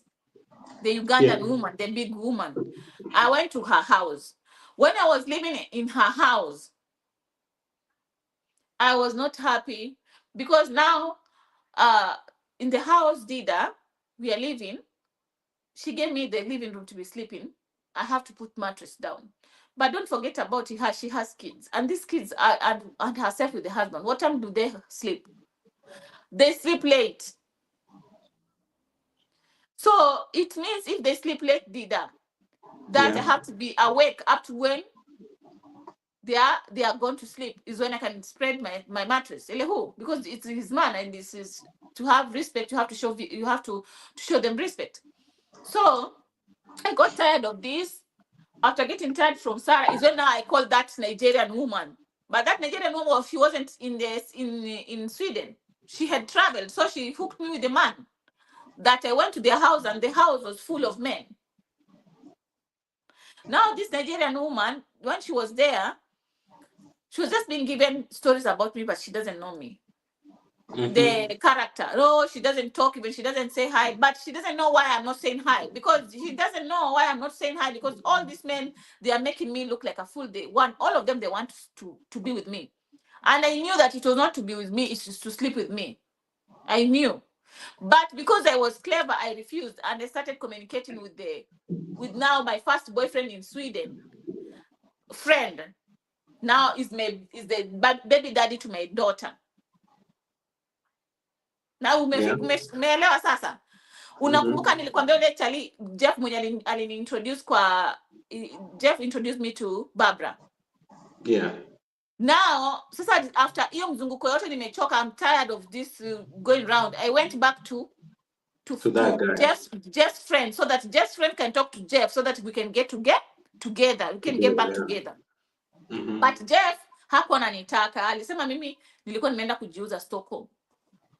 Akaanza kuongea, he started talking shit about me with his friend. So the friend told me that I've talked to Jeff, but Jeff doesn't want. For me, I was doubting Thomas. I said, no, I will come to your house. You call when I'm there, so that I can even talk to him. So I went to his house. So for me, when I was there, when they were talking to Jeff, when he was talking to Jeff, I was there. I listened everything what Jeff talked to him. And Jeff surely was really talking shit about me. And don't forget about, he is the same person who introduced me to who? To Barbara. So I came to understand that maybe he wanted me to start, because Barbara takes drugs. For her to do all those type of jobs of selling herself, definitely you have to be not normal. To be normal. Yeah. So Trina, people suffer one. So I had to talk to I had to talk to who now? To Tonton, the baby daddy now to my child, because he was a friend to Jeff. So I heard everything that Jeff was talking shit about me, and Tonton offered me one thing. He told me, I told Tonton, I was begging, I started crying. I told Tonton, what should I do? I don't have a place to go. You know what Tonton told me? Just if you want nicely, Esther, just have a baby, so that what? So that you can be able to live with me and also have documents in Sweden. Yeah. So for me, I became so desperate, and I accepted the offer. But still, don't forget, I'm living in that Nigerian's home, Nigerian's woman's home, that she's absent. She's in Nigeria, but I'm living in her home with the man and the friends. So I became pregnant because every day I used to be sent a taxi to come and pick me there. So these Nigerian men, they started becoming jealousy, and they told Sylvia, they told that girl from Nigeria that Esther, she's even doesn't talk to her. She's So Sylvia became angry and chased me and told the husband to just tell me to go where I'm comfortable, because when I don't sleep every day there. But she's forgetting that there was no place to sleep, because I was sleeping in a two sofa, and it was small, and it is a leather sofa. It's cold. So when after that I became pregnant is when I called a friend of mine called Alicia. Yeah. Because all this time, even I was still like going to church. So in this church, when I didn't have documents, I met Alicia in church, Jehovah Witness. So this Alicia is when I started becoming in trouble. I just thought of her and I called her, and she told me, "No, I said you can come to my house. My husband is not around." So I started living with her.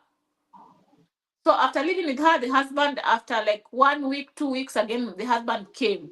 Oh my God! And the way the husband alikuwa ametoka Mombasa, Kenya, pia yeye mbaya kama nini. Hey.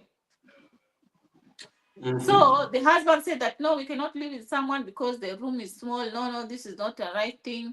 But I understood the man, because I think he never wanted me to know that the woman is the one who always do everything in the house. He never does anything. The woman was the sole provider for the house. So I think this guy was really like avoiding me to know the truth about their issues in the house. So I'm after there,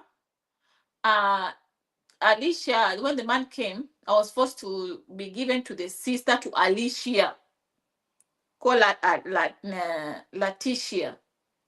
Hey, Alicia Letitia. Letitia was good. The house was big enough. She had bought a house. But Alicia, she was not comfortable me being there. Hey. Now, after it reached to Letitia, now my pregnancy, I'm becoming sick. Now I started contacting the same guy. You remember the first guy who came to pick me to the airport? That's the reason why you're told usikunye kwa choo juu usijue kama tutarudi kwa choo.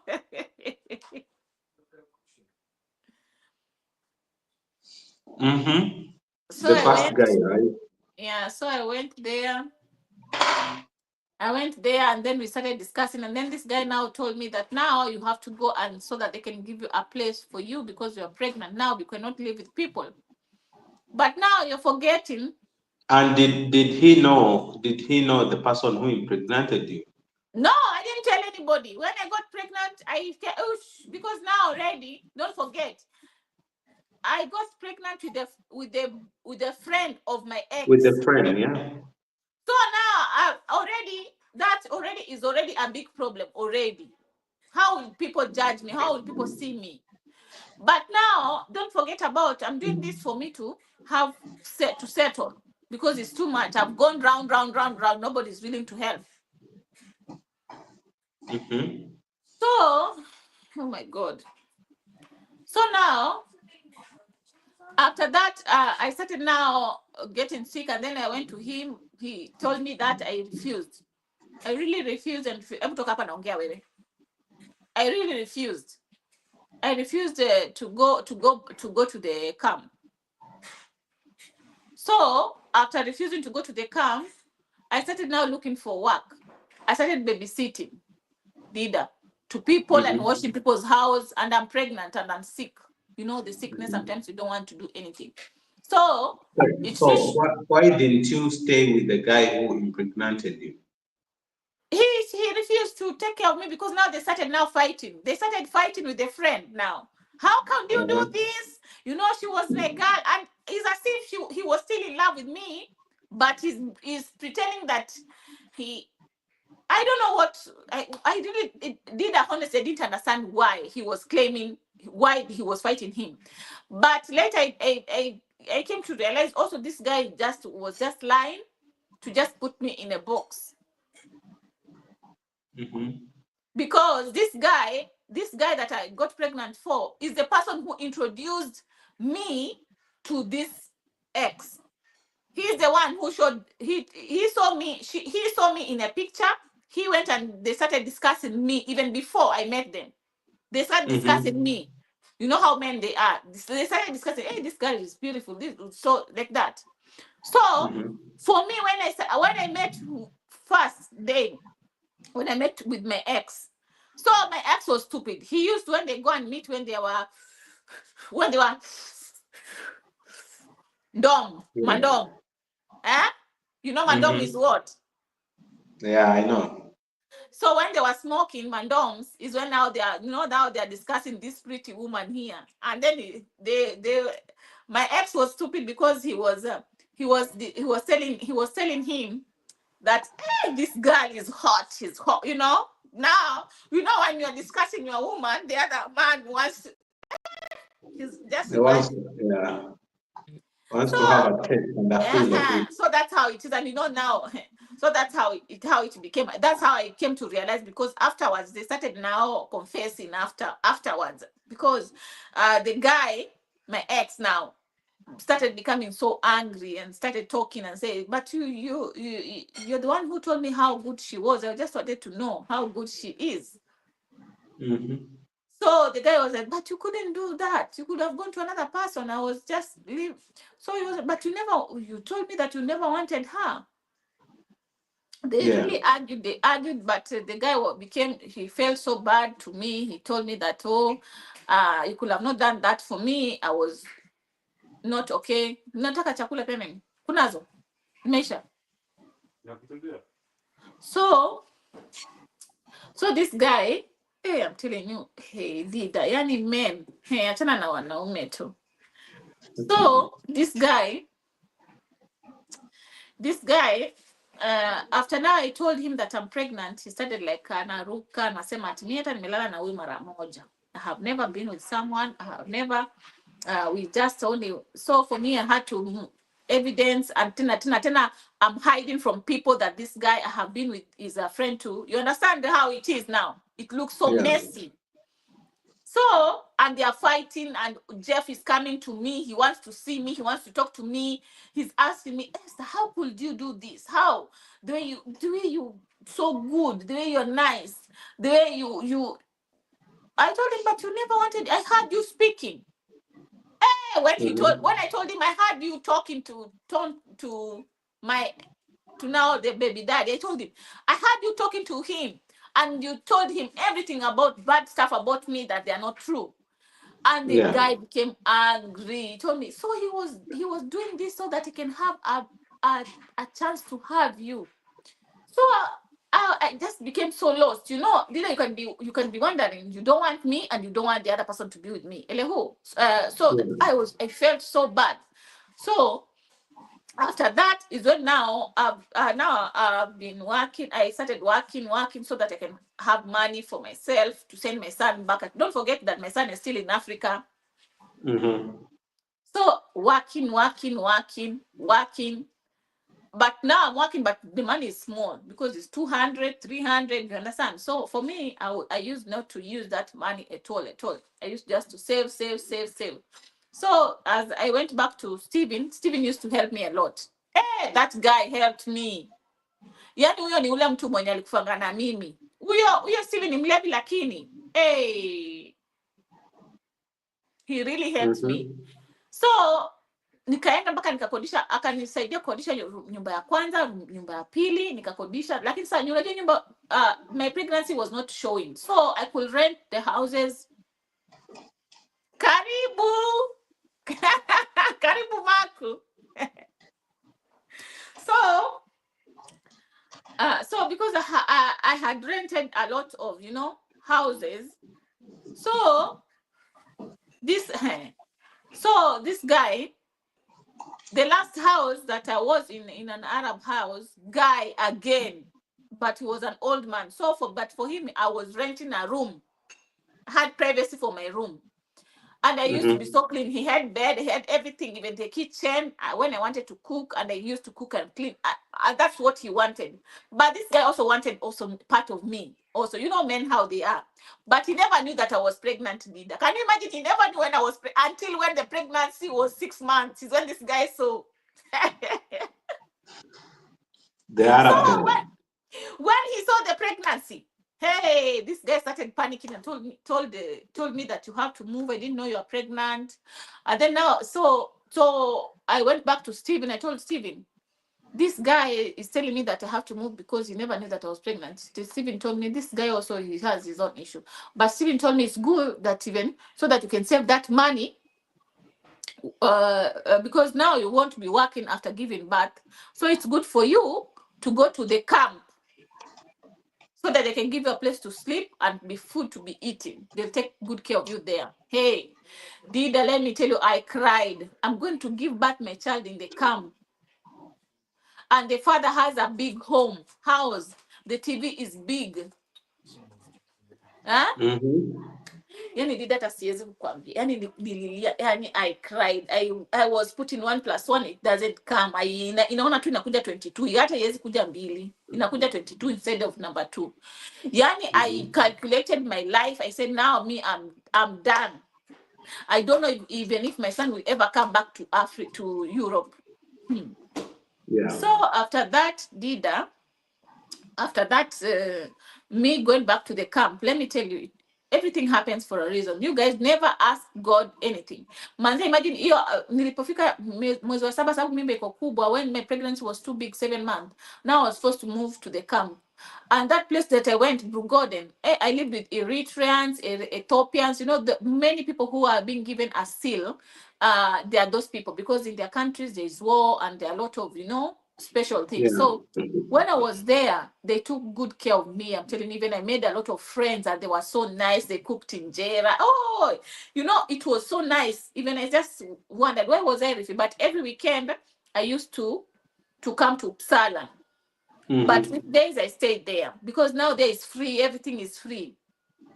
So I want to cut you short. I want to cut you short before you proceed. Now you are pregnant 7 months. You've been talking about this camp.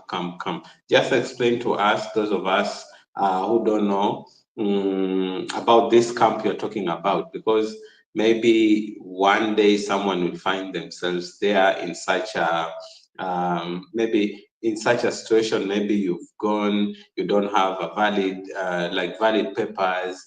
And you've been talking about this camp. Just paint this picture, like what is this camp? Camp is a place where people, they are taken with no documents. There are those asylum people who have the problem like me. I had asylum also. I had sick time asylum that I have. I came from a country because of 1 or 2, 3 problems. Like those people that we were with them there, most of them, they come from Eritrea, Ethiopia. Their countries is full of war, and their leadership is not nice. They are killed. There's a lot of problems. And people from Uganda, sometimes they were there, but they go out. They come there because of homosexual, because in their country is not accepted. So people with no documents, when you are there in the camp, in a SEAL camp, it means that you are there waiting for your case to go through. You'll sit there, you stay there in the asylum camp while your case is being checked. They cannot give you documents directly without them checking. They have So to do an investigation. Yeah, they are doing investigation. So when they're in the camp, they're just scrutinizing everything to be sure everything that you say is true. Yeah, that's a place that people they go. But there is everything, but sometimes there was no electricity. It's outside town, it's like a remote area, so there was no electricity, and it's winter, so the floors were a little bit like skin, ice, the way the ground become ice, so you cannot Mhm. walk, you slide, it becomes, the house freeze, like, yeah. So another question still on the same, Mm, because when you went to Sweden, now mm, this guy came to pick you up. Whatever happened. You shifted from one person to the other until you met this old guy who was ready to help you, right? mm, yeah. Yeah. So the old guy is the one who took you to the camp. Yeah, he's the one who took me for application, not to the camp. He just took me to the offices where they apply. So like after you do the application, what normally happens? Do they When you take you to the camp or you go back to no, where you were? when you go there, they already have, it's like a boarding school there. When you go there, so you go and apply yourself. They take fingerprints. You don't have to, like, for me, I didn't lie anything. Some people, they lie in their names. They don't know. They say they don't know where they came from, or they can give the country, but they don't issue their passport. That's what many people they do. Especially many people, they don't give back their passport, because it's easy for the government of a certain country to return you to your country when they have a good evidence, especially passport shows Mhm, that this person belongs to this place. So mhm. many people here, when they come, they always destroy every evidence that they have. They start with the passport, they tear it, or they do what? That's what they do, leader. So like when you do this application, Mm, obviously, okay, you need to provide your personal details mm, and the reason as to why you are seeking asylum. mm, Like most people seek asylum because their countries are at war, mm, or maybe like the issue you raised, like those from, let's say, Uganda, where homosexuality is not allowed, and maybe they are practicing it, and maybe the society wants to even kill them, right? So they mm. have to seek asylum. So maybe, can you share with us maybe the reason that you gave for you to seek asylum, if you can share? So sometimes you just look for a problem that is undergoing, or is in Kenya.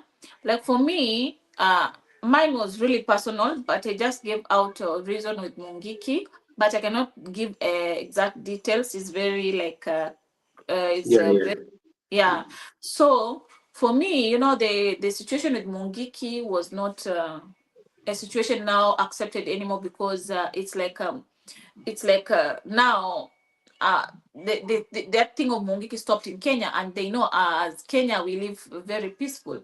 So for me it was in a case with Mungiki, and but mine was not exactly Mungiki. There was extra thing that I gave out, and Okay. evidences and everything. Yeah. But many people, they come here with homosexual, they can come. But for me, I just gave out the reason with Mungiki. But these days, they don't give out people with Mungiki, because they know very well that Kenya is a very peaceful country. So that's the reason why now people, they really wondered, how did I get this permission to live in Sweden with the Mungiki case? They never knew the real story, what I gave, and the evidences. That was me. Well, that was my part. Yeah. So a last one on that part. Um, let's say for you, you went there through a conference visa, right? Mm, And when you reached Sweden, your visa was remaining with only 1 day validity, mm, right? mm. So when you did the application, obviously you provided your personal details, even including your passport, right?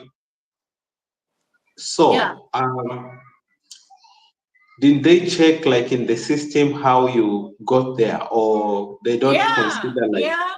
Yeah, they checked, because for me, don't forget about that. I didn't lie about me coming to Sweden had Oh, came. So for me, I had given every details. Uh, for me, I gave out my names because you remember when you're taking a visa in Kenya, we were called to go and take the picture. You know, you have to they have to take the now these days it's another modern scrutinization of eyes. They do eyes. They take the image of eyes because they say yeah, I know. I nobody know. can look. It's Yeah, a certain gadget that you put on your eyes, and yeah, they. yeah. Mm-hmm. And that they say that nobody's eye can look alike.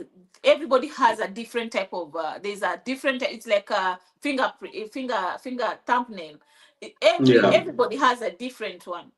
So Mm-hmm. that's the reason why I didn't uh, I didn't risk to give lies, because if I gave lies, I think all my case could never be accepted up to now.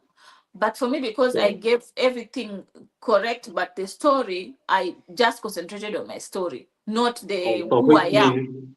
which means now here, because you are running away from Kenya. Okay, Mm, for you to go for a conference visa, you mm. use that one as a pathway to get to that country because you are running away from Yeah. Kenya because of the reason that you gave.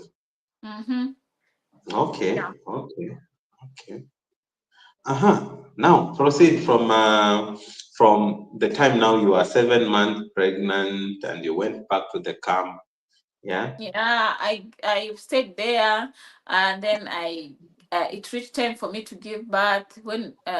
But still the stories of the my baby daddy rejecting the child and saying no, it's not mine. Even where I was living, maybe I was being with those Nigerians. He just created a lot of messy things to my Mhm. name, and I Mm. accepted because I just knew in Sweden there's something that's called DNA that someone cannot run away from. So for me, after accepting, I knew, because a woman is a person who knows. You know, you can be with someone, even you can be with someone, but you don't Yeah. sleep with that person. You know who you're sleeping with. So that's what it was. So for me, I wasn't worried, but I was angry and irritated because he really never wanted to really help me with the child, and it was his child suffering.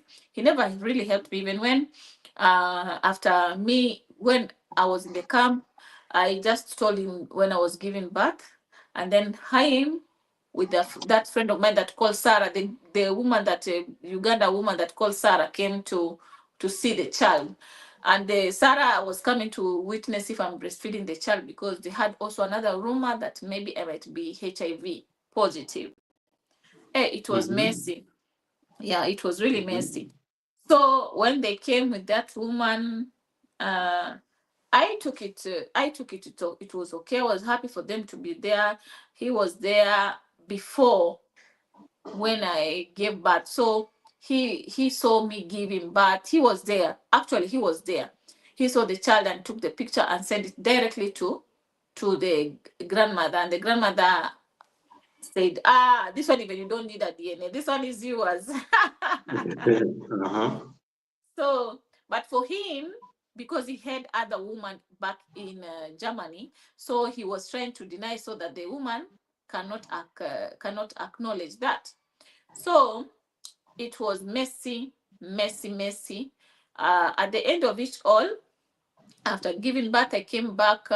He was happy. The child was born, but he happy not a fool. You can see he's just like pretending. For me, I wasn't happy because he left me to be in the camp. He never took me to his home, a home like this one. I was living in the camp. Camp, we share, like it was like a 3 bedroom, and then everybody we share the living room, but everybody has their own place to sleep. That's how the camp is. So I Mm-hmm. remember the last time that this guy came there was no, he never came to the camp. Never. He just came to the hospital that I gave birth, Dandridge, Dandridge Mm-hmm. Hospital in Stockholm. And then after there, he never came back. He just told me that he wanted me to come to Uppsala when I've recovered, I've gained a little bit of strength. And then after that, I was happy about it. I came. Now I started now coming back to Uppsala with the baby. But now don't forget everything did that, even the stroller, the baby push it, the carry, the baby carrier for the baby, everything. This guy has not bought anything. I was given by the camp, like this it's called what, Red Cross things, free things. So I took them and I washed them nicely. I prepared for my baby to come, and so I was just happy. So he never did anything. When I persevered, I used to go back to the camp with the child, because there is the only place that I could be safe with the child. And there in the camp, the Eritrean people, they were so nice with me. They cooked, we ate. So now when I was there, a woman from Burundi told me that he wanted a babysitter. So I told her that I have a child. No problem. Come to my home. We'll be living with your child, with me, with you. Can you imagine? That's how I escaped the camp now. But my things were there. But I used to just go, like I'm going to work, coming back. So I used to stay with her, with them, with the children. The children were so tough. They were young. I worked for the children. I used to cook. I used to, I was clean. I used to be nice to them. Although they were tough, they didn't listen, the kids. So after that, staying with that Burundi woman, sometimes I could go back to that friend of mine called Alicia, the one that helped me, helped me with a place to live. But the husband from Jehovah Witness, the husband wasn't nice to me. So as I was living there, as I was living there, because he had traveled again back to Kenya. So the girl, the lady, her woman, told me to come back and stay with her. So I was staying there with the child, and that lady really loved my child and loved me, and she used to do everything for me. She was she's just an angel, Alicia. So she was raising me and raising also my daughter. She was, taking care of me and my daughter. So when my daughter was 3 months, and now she was like telling me, Esther, you have to go back, because I used to live at Alicia's place, but I'm working. I'm working to that Burundi woman, and they were just a small distance, like 3 to 10 minutes walk, a place of 3 to 10 minutes walk. So this Burundi woman was very nice, but now I used to get tired because of the children. They never listened, and I have my own child sleeping. My daughter don't sleep, and I have to wake up early in the morning, prepare them, take them to school. It wasn't easy with a small child, because when I wake up, my child also will wake up in the morning. It wasn't easy. So I started living with the girl from Burundi, Alicia, and then afterwards, when the girl reached, because when as I'm living with these children, and I'm living at the court, don't forget my case is still going through. All this time that I'm giving you all these stories, my case is still going through. I'm going to the court. I'm being told what? I'm coming back. I'm going to the court. So this time now, I had already seen my because the last time that I had seen my lawyer for my case was when I was 7 months. Now, when I was living in that place that I told you, when I was living in that the Arab man that realized that I was pregnant. So I was forced to go to a place called group. It's called where? Is living in the north.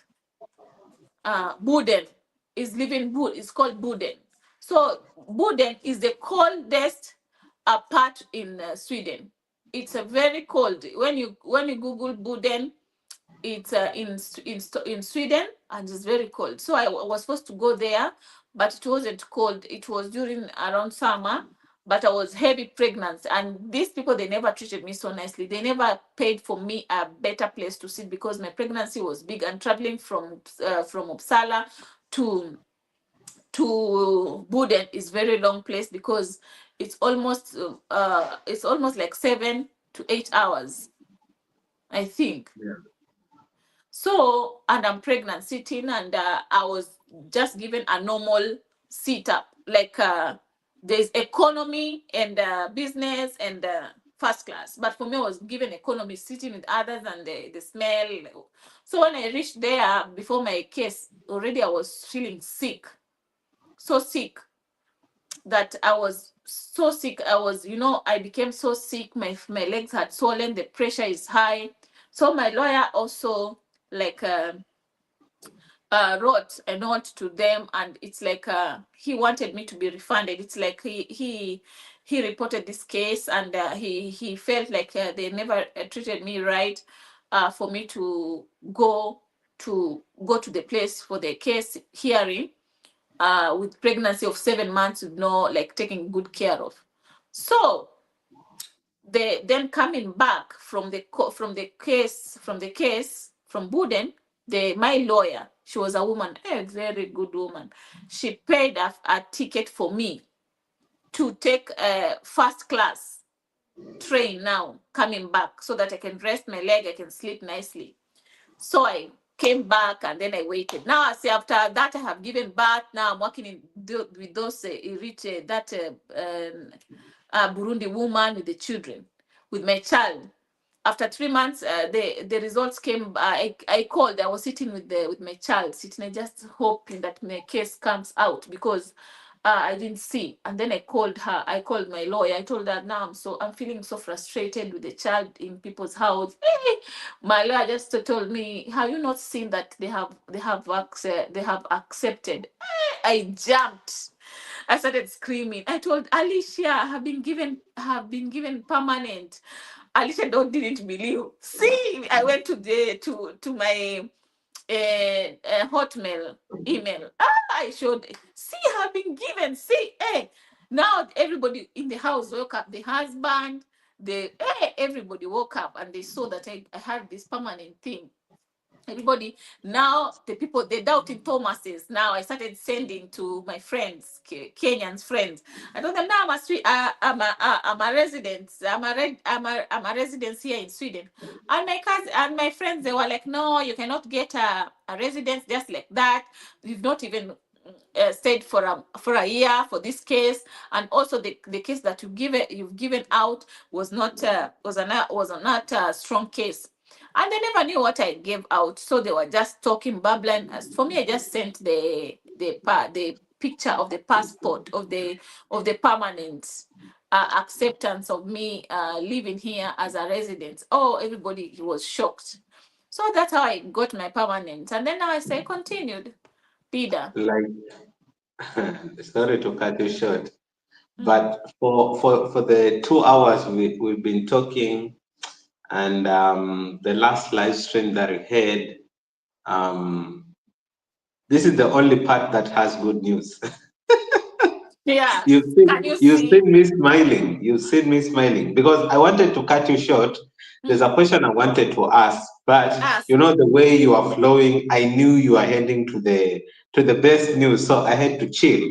Uh, Yeah, so that's nice. That's nice. Like we did the last stream for 2 hours 35 minutes, mm, and now we are at 2 hours, so mm. totaling to 4 hours 35 minutes Yeah. with sad, bad, worst news. Ah.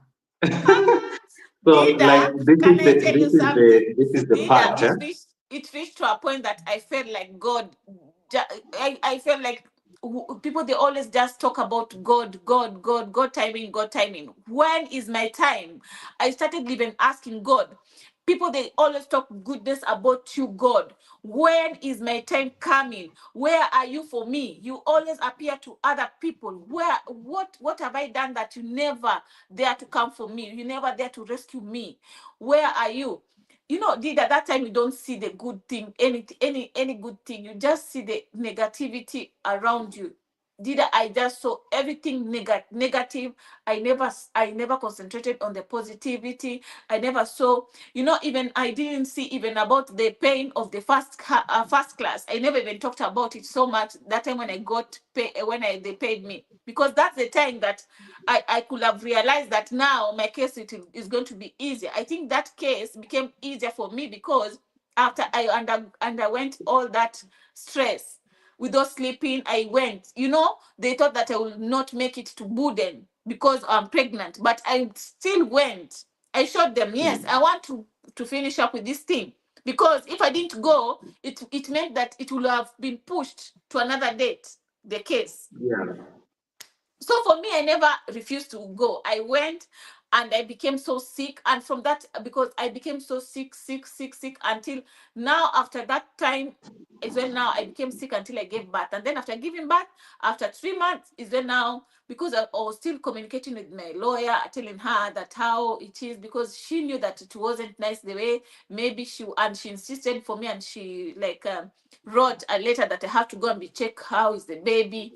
It was now after that plot of them not taking care of good of taking care of a pregnant woman is when now everything opened up for me, and I told God, oh, now I can start seeing you.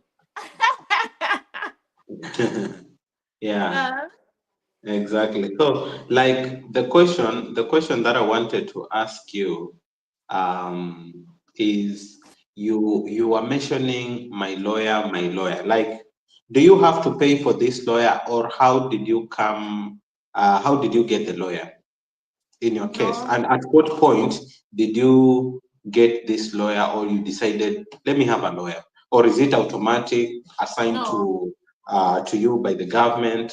yeah, it's automatic assigned to you by the government because you cannot like afford. But for me now, because I'm a citizen here now, I I I I have to pay my own lawyer. I have to choose which lawyer I want. I have to choose. We have to discuss the payment, because like me, I pay my house insurance. Every time. That's the reason why when you letting people to come to Europe, there's something called insurance. That insurance is for anything might happen to this person. It's either sickness, it's either maybe burnt, it's either what. So for me, I have an insurance that covers my pay anything in my if even if this phone falls here in the house, I can just say my phone fell here and it's this and this type, and then they just refund you the money. That's how it is like. Yeah, that's how it So is like. So like this lawyer you had, because Mm. from your story, I get to see like you had a nice lawyer, right? Mhm. Is it so obvious that all lawyers assigned to these people seeking asylum by the government, are they nice, or Yeah, sometimes, yeah, sometimes you have a lawyer because, okay, you are seeking asylum and like, oh, you want to come to our country, maybe they will not serve you right. no. So is it? One thing Mhm. did a lawyer, you know how they when they take an oath of being a lawyer, is the same thing they take an oath to help us. Even if there's something that they will know about us that is not true, they won't tell them. They can't, Yeah. Uh-huh. because they have to be loyal to me. They took an oath, and oath for them, they take it serious. We think that is not serious, but lawyers. When a lawyer is your lawyer, is your lawyer. Even if he's assigned by government, he cannot say. Maybe if you go to, even now here in Sweden, like if I'm sick, my documents, when I'm sick, nobody is supposed to go to my journal. Nobody. Without my permission, I can sue them. I can sue the hospital. Even if I'm getting a new doctor, he has to ask me. Nobody. Even if nobody should do anything. Nobody. That's how serious it is here in Sweden. Nobody is allowed to just feel like I can just do anything. No. Here it's rules, and I'm telling you, if our government of Kenya has this system, I'm telling you, nobody will be joking with anybody. That's the reason why you can see, on if myself, I can book a train and I sit down with the prime minister and go the same destination with the prime minister, not having bodyguards, not having we not we don't have those things. Only ambulance. Yeah, ambulance. It's only ambulance and Fire firefighters, engine. yeah, and policemen. They have rights for those noises. The rest, we have Yeah. no right. Even Yeah, noises don't. it's the same. It's the same even here. Even here, Yeah, if you hear the siren, it's either a police, Yeah, an ambulance or a fire engine. yeah, Sometimes you see vehicles that are told that is a minister and he's just interacting with the people like yeah, any other person. Mm. yeah. That's how it is So here. You can just sit even with someone who is very prominent and you don't know when he left. When he left is when you realize, oh yeah, this person I was with, he was a, yeah, that's how it is in Sweden. There's everybody is equal. Hospital, you go the same hospital with the primary. There's no special hospital like in Kenya, how we have Aga Khan for the rich, we have Nairobi Hospital for the rich. No. Hapa hakuna hizo makliniki za upuzi upuzi. All hospitals are for government. Private hospital is like they call it family hospital, and they have, when you go to the private to like a family hospital, is because you don't want maybe queue, maybe it's easy for you to get your doctor to talk to. Those are the rich people now. But the rest, the hospital is kila kitu, procedure zote. If it's an operation, they cannot do in a private hospital, a small hospital. They have to go to the same big hospital. Grace is making me laugh. We think has to stop. Equality is good, but where our country? Yeah, things are very different. Like here, if you go, let's say in our countries, you see in our country, you see like the government hospitals are so full. Like those who go to private hospitals are very few. You know, here is the opposite. Like Mm-hmm. if you go to the private hospitals, they are full every time. Mm-hmm.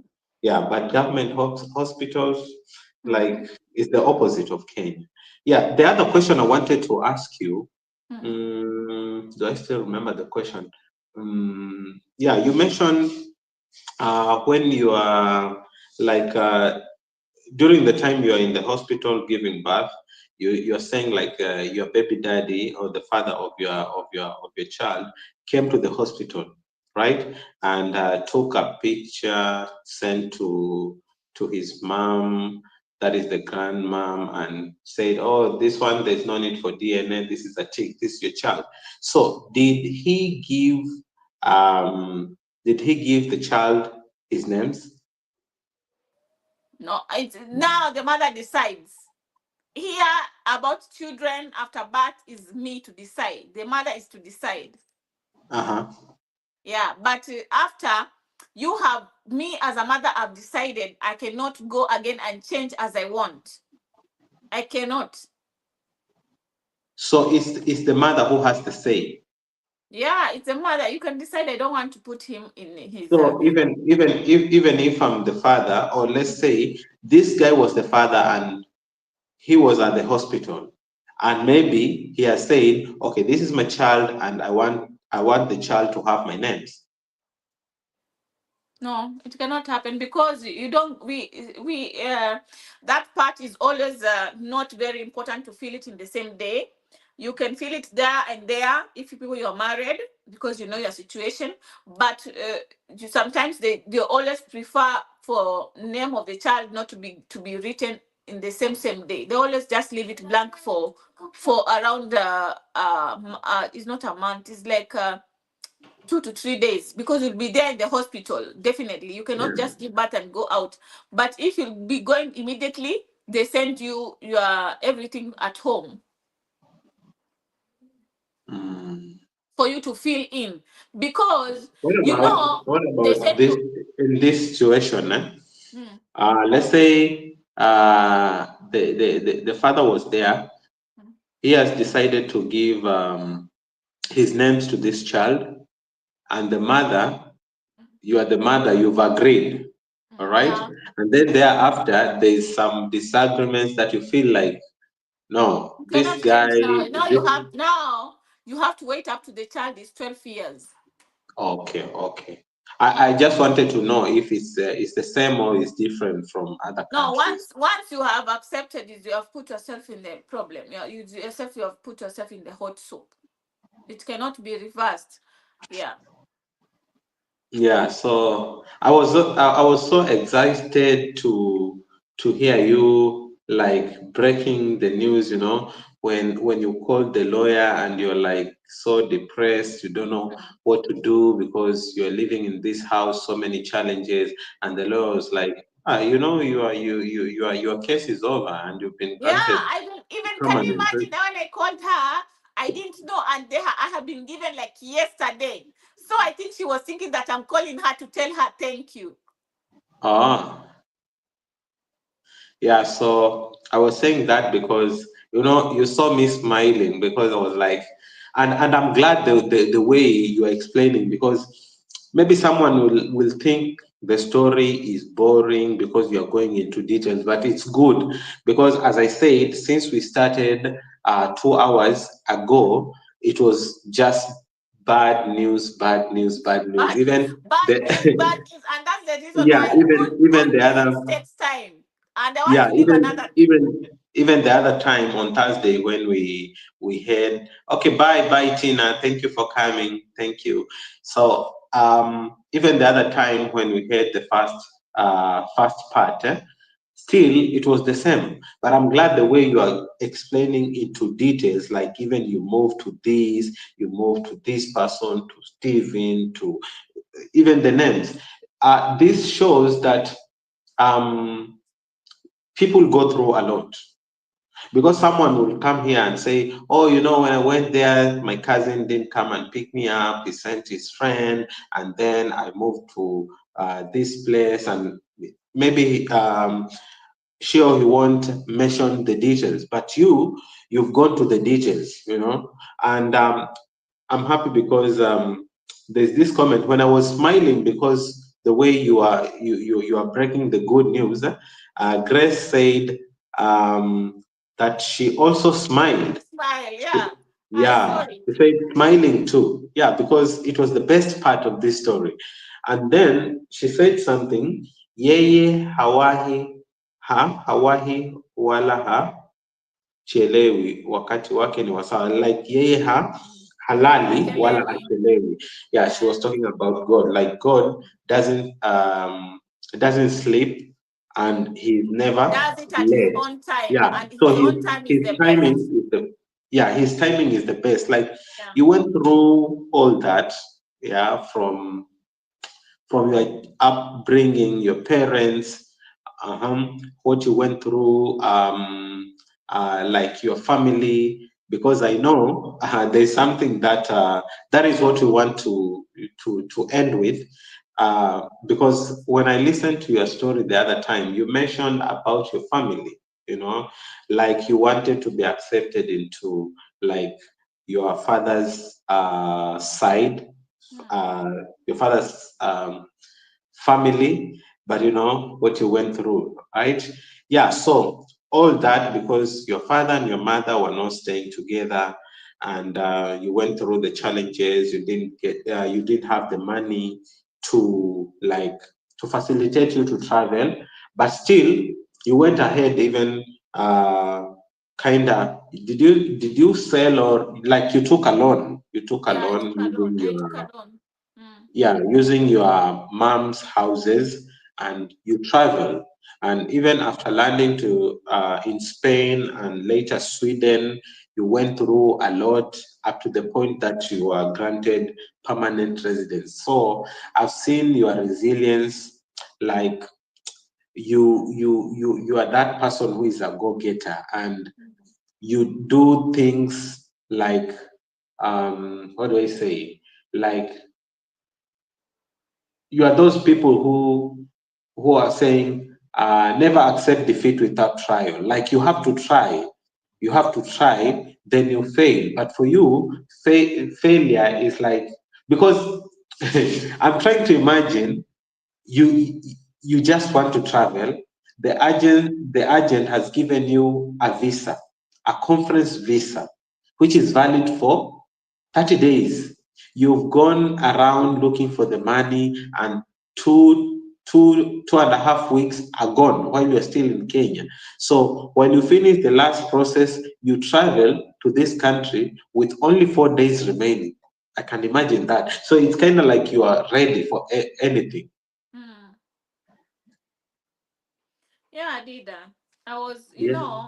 I became determined after my dad rejected me. Now I knew this world was against me. Even the first day when I arrived at home, when I realized that my mom had passed away.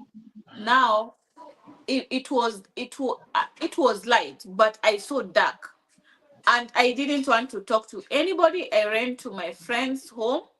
Because her mom was my mom's best friend, and they were close, they were neighbors. And I asked the mother to my friend, Mayo, what happened?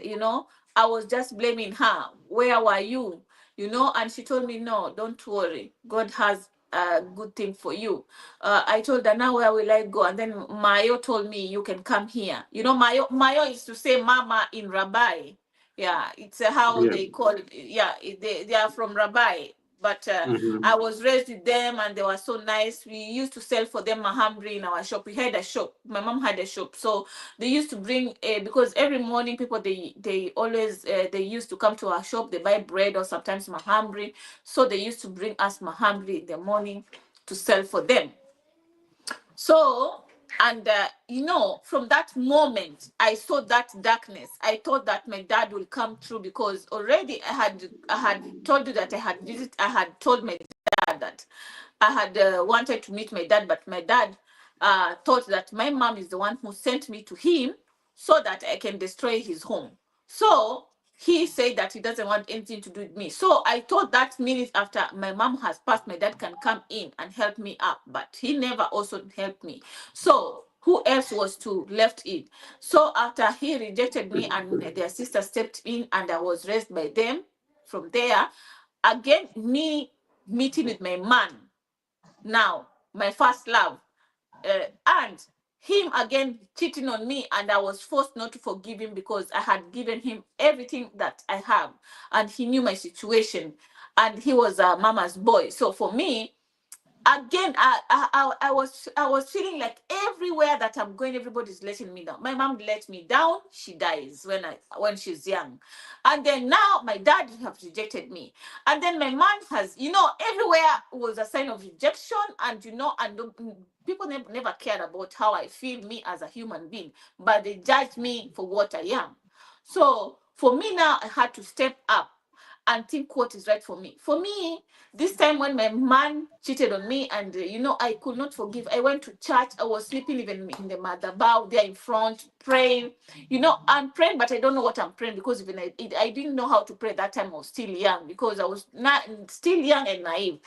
But since it didn't work, and then when my decision came for me now is for me to stand for myself, is when I was living with my aunties, they showed me that I am not good enough. And I wanted to show them. My dad showed me that I'm not good enough. He never took me to good school. My mom is the one who educated me. So everywhere where I went, they showed me that I'm not good enough. I told God, I will show them that I'm good enough. And still, Mm. I'm still not yet there. I'm still going to show people I'm good enough, because if I will not go to Swedish or Sweden parliament, I don't know. But that is another thing. Because that I'm this is into that. because I'm into that. I'm after everything, and even if I'm just praying, I don't have a good Swedish to go to, but my education can take me there, because what I'm planning to do is to fight for people who like me, who come here, and people like take advantage of us and mistreat us, and people and the government, they don't know, because we tend to keep quiet, because we fear the outcome of them taking us and deporting us. So for Mm. me, I don't know. My war is not yet, because I have to be known. They wanted to tarnish me and show me that I'm a nobody. I'm feeling that my fight is not yet. And I know it's not yet. I'm still going to show them. It's not only them. Even when I came here in Sweden, the people who mistreated me. So I've been in bad hands for so long. So for me, the only safe hands that I felt that I will is for me to be determined and to show them. You telling me this, I'm going to prove you that this is not me. This is what I am. So that is what my determination is, and I think also the courage and everything that I do and everything that I am is because a lot of things that I'm doing and I'm going through. It's tough, even to study is tough because I don't sleep, I don't do what. But let me tell you, it's very rewarding. Anything that I've done with no sleeping, with the discrimination, with what, it's rewarding. Even I don't think that I'll ever work in with what I'm studying. But what I can tell you guys, I know for sure I'm going to be something better. And I'm, if, because I have to step parliament and I have to talk, and people, they have to know me, and they have to know my name Esther, because the name Esther Amen. is the most favored name in the Bible. Yeah, Why not? exactly. Why not me? I always tell God, Yeah, why not me? that's why Yeah. names are very important, because Yeah. the name that you carry, yeah, carries your destiny. Yeah, so Yeah. it's good because the Esther in the Bible, you know what he did to, to her people. Yeah, she So was the only you favored saying one that in you want the to step the parliament king. and you know So coming are from we. all those, yeah, coming Because from, I'm feeling that I'm not yet there. I know people, they are like, everybody is saying, everybody talks about, let me tell you something. I have to tell you this before. Everybody that sees me and start talking shit about me, there's someone there outside telling, no, leave her. This girl have gone through so a lot. Before, they used to judge me, but now I don't even speak about for myself.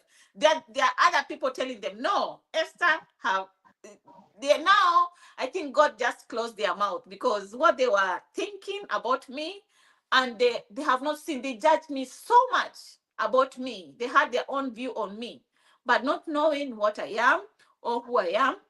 But I think you don't you I didn't what I didn't know that God wanted me to show me, that is that I didn't need a father in earth. I had a father in heaven, that I never knew that he's the father of those fatherless, because I had a father who rejected. He fathered me but yeah. never raised me. Yeah. Mhm. So that's Yeah, but what it's good. It's good that the Father in heaven didn't yeah. forsake you, didn't Yeah. leave you, and yeah. So I want us to go into the final part. Mhm. Yeah, because now we are on the best side of the story. Yeah, now it's there. Yeah. So I want you to like explain to us, like after receiving the information, there are so many people who looked down upon you from your Mhm. childhood, Mhm. your family, like everybody sees you as a failure, all Mhm. right? And I'm happy hearing your ambitions, the ambitions that you have. I think I have to put that into my prayer. My prayer is like, you know, Mhm. it's good to dream, and all dreams are valid, Yeah. yeah. So like everyone was looking you as that failure, like even when you said, I want to go to Europe, Mhm. right? You know what your auntie said, Mhm. tracking back to your story last time, like Yeah, yeah. She we were never how high, saw. No, you see. yeah, she told me that, and nobody can believe me now. But that's what she told me. She told me that people who goes in Europe are not people like you. Are not like you. Mm. And when you got to Spain and later to Sweden, the friends that were associating with you, like they looked down upon you. There's no one who came for your rescue. Everyone was using you, talking bad about you, but you are so determined, like, I'm here, I'm not going home. God sent this angel of a man who gave you the direction. You Mm. went to register with the ASIL, that is asylum, and we know how your case went. So from this point now, your lawyer is breaking the good news to you that Mm. your case has gone through. Now you have a permanent residence. Mm. Paint us the picture of how, okay, you already told us how you felt, but Mm. how you shared the information to your friends, Mm. your family, and at this point you had your second child. Mm. And at the beginning of our first part, you told us that you are a mother of three. Mhm. So give us the last part of the story, how you went about the second child and the story of the father and how you came to the third child, and up to the point, what are you doing at the moment? Yeah, now Now, that you have your aspiration that one day you will step the parliament of Sweden, and yeah, we are praying for all good fortunes to come your way, and we are praying everything good, because now you're on the other side of the story. You are proud yeah, of yourself, of what you've accomplished, and we're also proud of you. Yeah, yeah, because you're out there representing us. You are representing yourself, your family, and even representing the country. Yeah. yeah. So just the final part, just give us the brief of what happened after that, up to the point you had your third child, and what you are doing at the moment. Okay, now after I got my documents, I stayed now more than 3 years. Is when now I started rethinking that now I have to start dating, because I had already had a fear of dating because of a bad experience, because of being lied, cheated with my first love, and then now the baby daddy, the way he's treating me. So for me, Dida, I Yeah. talk about and said no. I'm feeling like I should just take a pause, a stop now for dating, and I feel like I am just okay with myself. That's how I felt. I Mhm. felt, honestly, I felt that I'm complete even without a man. That's how I felt. But as the time due went, as I was in my ways on. I was to go to a cruise. Is a boat that comes in Stockholm. It Yeah, goes the to cruise ship. Finland and then comes back. So for me, I decided that I wanted to go, but I never had someone to because in that boat, a room, there's about 4 beds. So I had to look for 4 people so that we can contribute, so that we can go to this boat. But for me, I didn't have anybody. So a friend of mine called Shaibul from Coast also, he's a musician. You can just Google. He was living in Mombasa, but now he's in living here. So he told me, Esther, I have someone who always like to go to this spot. So he introduced me to this guy, and this guy happened to be the father of my child. So we met the first time, but for me I wasn't there because I didn't want any relationship, and for me he wasn't my type. Ni wale watu wa shamba tu, wale watu wa shamba, hata kuvaa. Yani unajua mimi ni mtu napenda kuvaa, mimi nimelelewa yani napenda kunuka vizuri. Okay, alikuwa nanuka vizuri, ni mtu kupenda kunuka vizuri, but mi napendanga tu vitu tu nzuri nzuri. Yani ukionanga, me I'm just that person who loves good things. So I just saw him. I never saw him that what I You want. are a boost.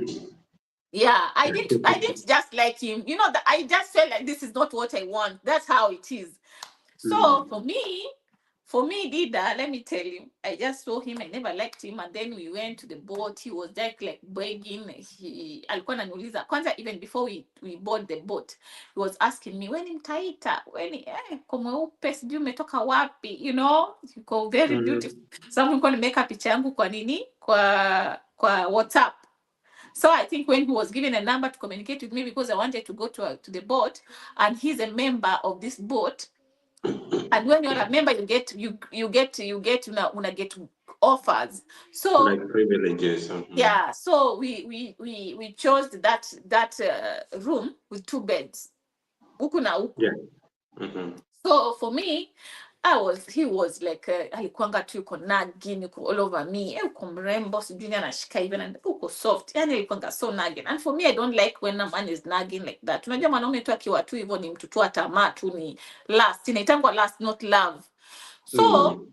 for me, I just felt like this man, how is he behaving? I didn't treat him right, Dida, from the first. I didn't like him because already he wasn't also my type. So I Yeah. didn't treat him right. So I think alikuwa na hiyo anger. So even when I became with him, before we went out of the crew, my friends that we were with there, they saw me and they told me, who are you with? Because they saw that I'm coming out from the rooms that are a little bit special. So Mhm. they asked me, who is that? And then I said, that is the person that we are sharing the room with.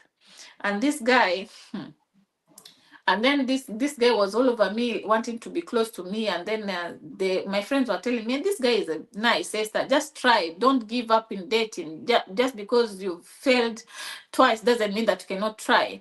So for me, I started trying, and then now things happened before we went out of the boat. But for me, I regretted. I never wanted to see him.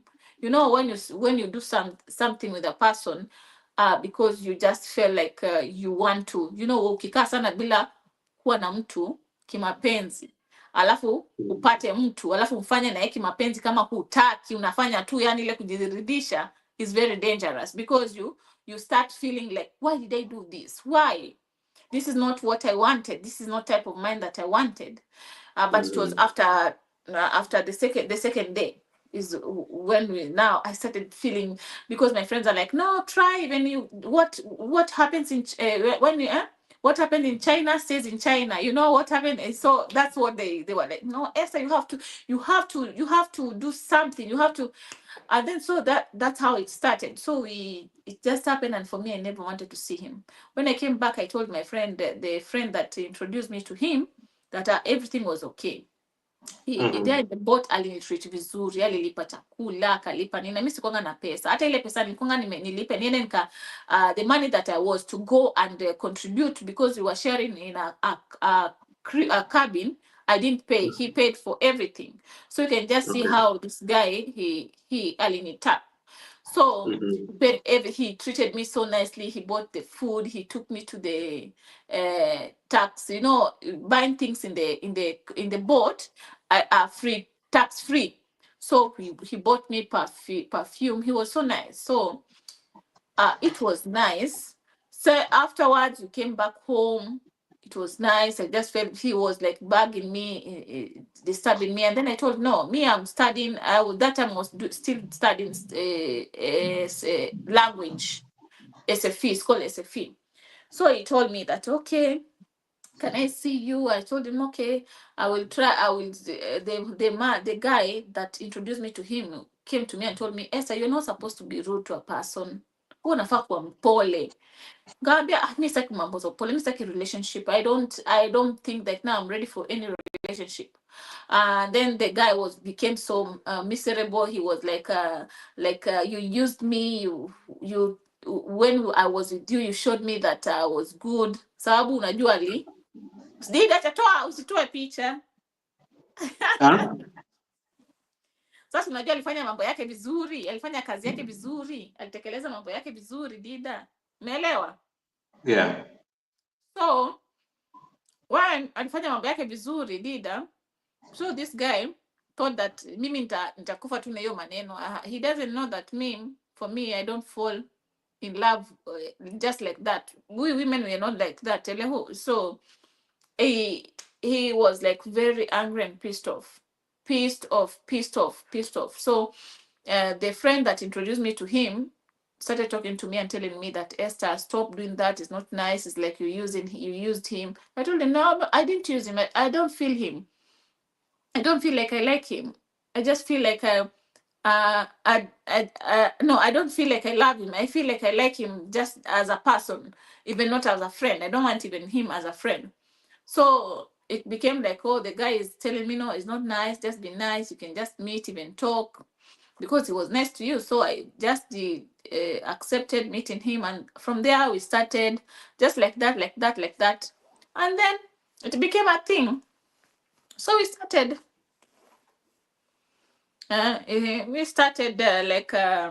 meeting until my son was in Africa. I brought my son now because I had now done the process of my son coming. He helped me paying the ticket, but I paid him back later because I didn't have cash. So I paid him later. And then after my son came, we stayed a little bit, like around 4 to 5 months, and then I got a baby, but it wasn't planned. So that's how my last baby came out. But for me, I took that responsibility for me. I never wanted to jeopardize everything. So for me, I just loved me as to take that responsibility for me, because in Sweden it's allowed for you to abort a child, but for me I chose to keep the child. So For him, he wasn't ready for the child. For me, I was ready for the child. Also, with my age, I saw that now this is the right age also to just finish up with this thing about babies.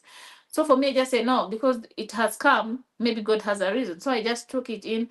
I had it, and it has not been easy. It's rocky and very painful, because it's abuse. He abuses me. He tells me anything he wants. So I decided to take him to the court, and now I got the almost all the custody, but not everything. It's called umieng. So it's like that. So sometimes he picks the child in a month. He picks the child twice. Like now, my youngest child is with him. So next weekend, I'm the one to be with. The other weekend after next weekend is him with. Though, so it's like that. He picks a child on Friday and returns on Monday at school. We don't meet at all. We don't talk. I don't talk to him.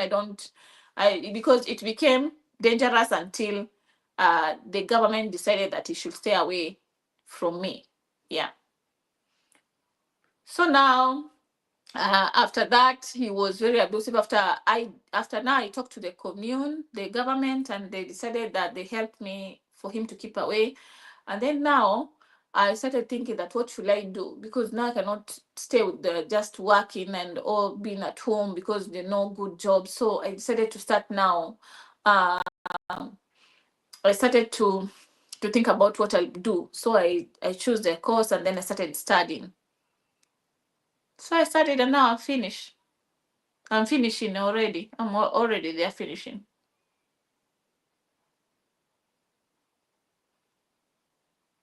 I cannot hear you. Sorry, I had muted. So, do you pay school fees as we do in Kenya? No, everything is sorted by the government. Even they always give us some money for taking care of the kids. Okay. Mm. And another thing, because you talked about the last child, that you are doing co-parenting with the father, or the father of the last child. What about the second? Is No. he still in Sweden? Has Yeah, he taken he's in any? Sweden. Yeah, he's in Sweden, but he cannot take care of the children because he has a lot of problem with the government. He's not fit for children. Okay. Mm. And what about the first? The first we Now talk that is my first you're love. first. He's my first love. We talk a lot. When we start talking, we talk and talk and talk and talk. He, by the way, he works as a driver in Mombasa. Route from I think Twapa to GPO. Yeah, because it's his own business. It's his own matatus. We had a matatu business back in Africa. Okay. Mm. Okay, having said that, thank you for sharing. Having said that, from your first to the second to the third, Hood Music TV passing by. Thank you for coming. How you doing today? Okay, from the first, the second, and the third. For the third, you decided you are not going to like abort, which is good of you. Thank you for that. May God bless you. And Jen Oside, welcome, Jen. So you decided that, oh, I want to finish this thing of getting children. So you are contented with the three. So the question is, Pole kwa hili. So what's your dating life at the moment? Are you seeing someone? Yeah, Are you I did that. planning? Or you wanna go back to one of them, or maybe your first love?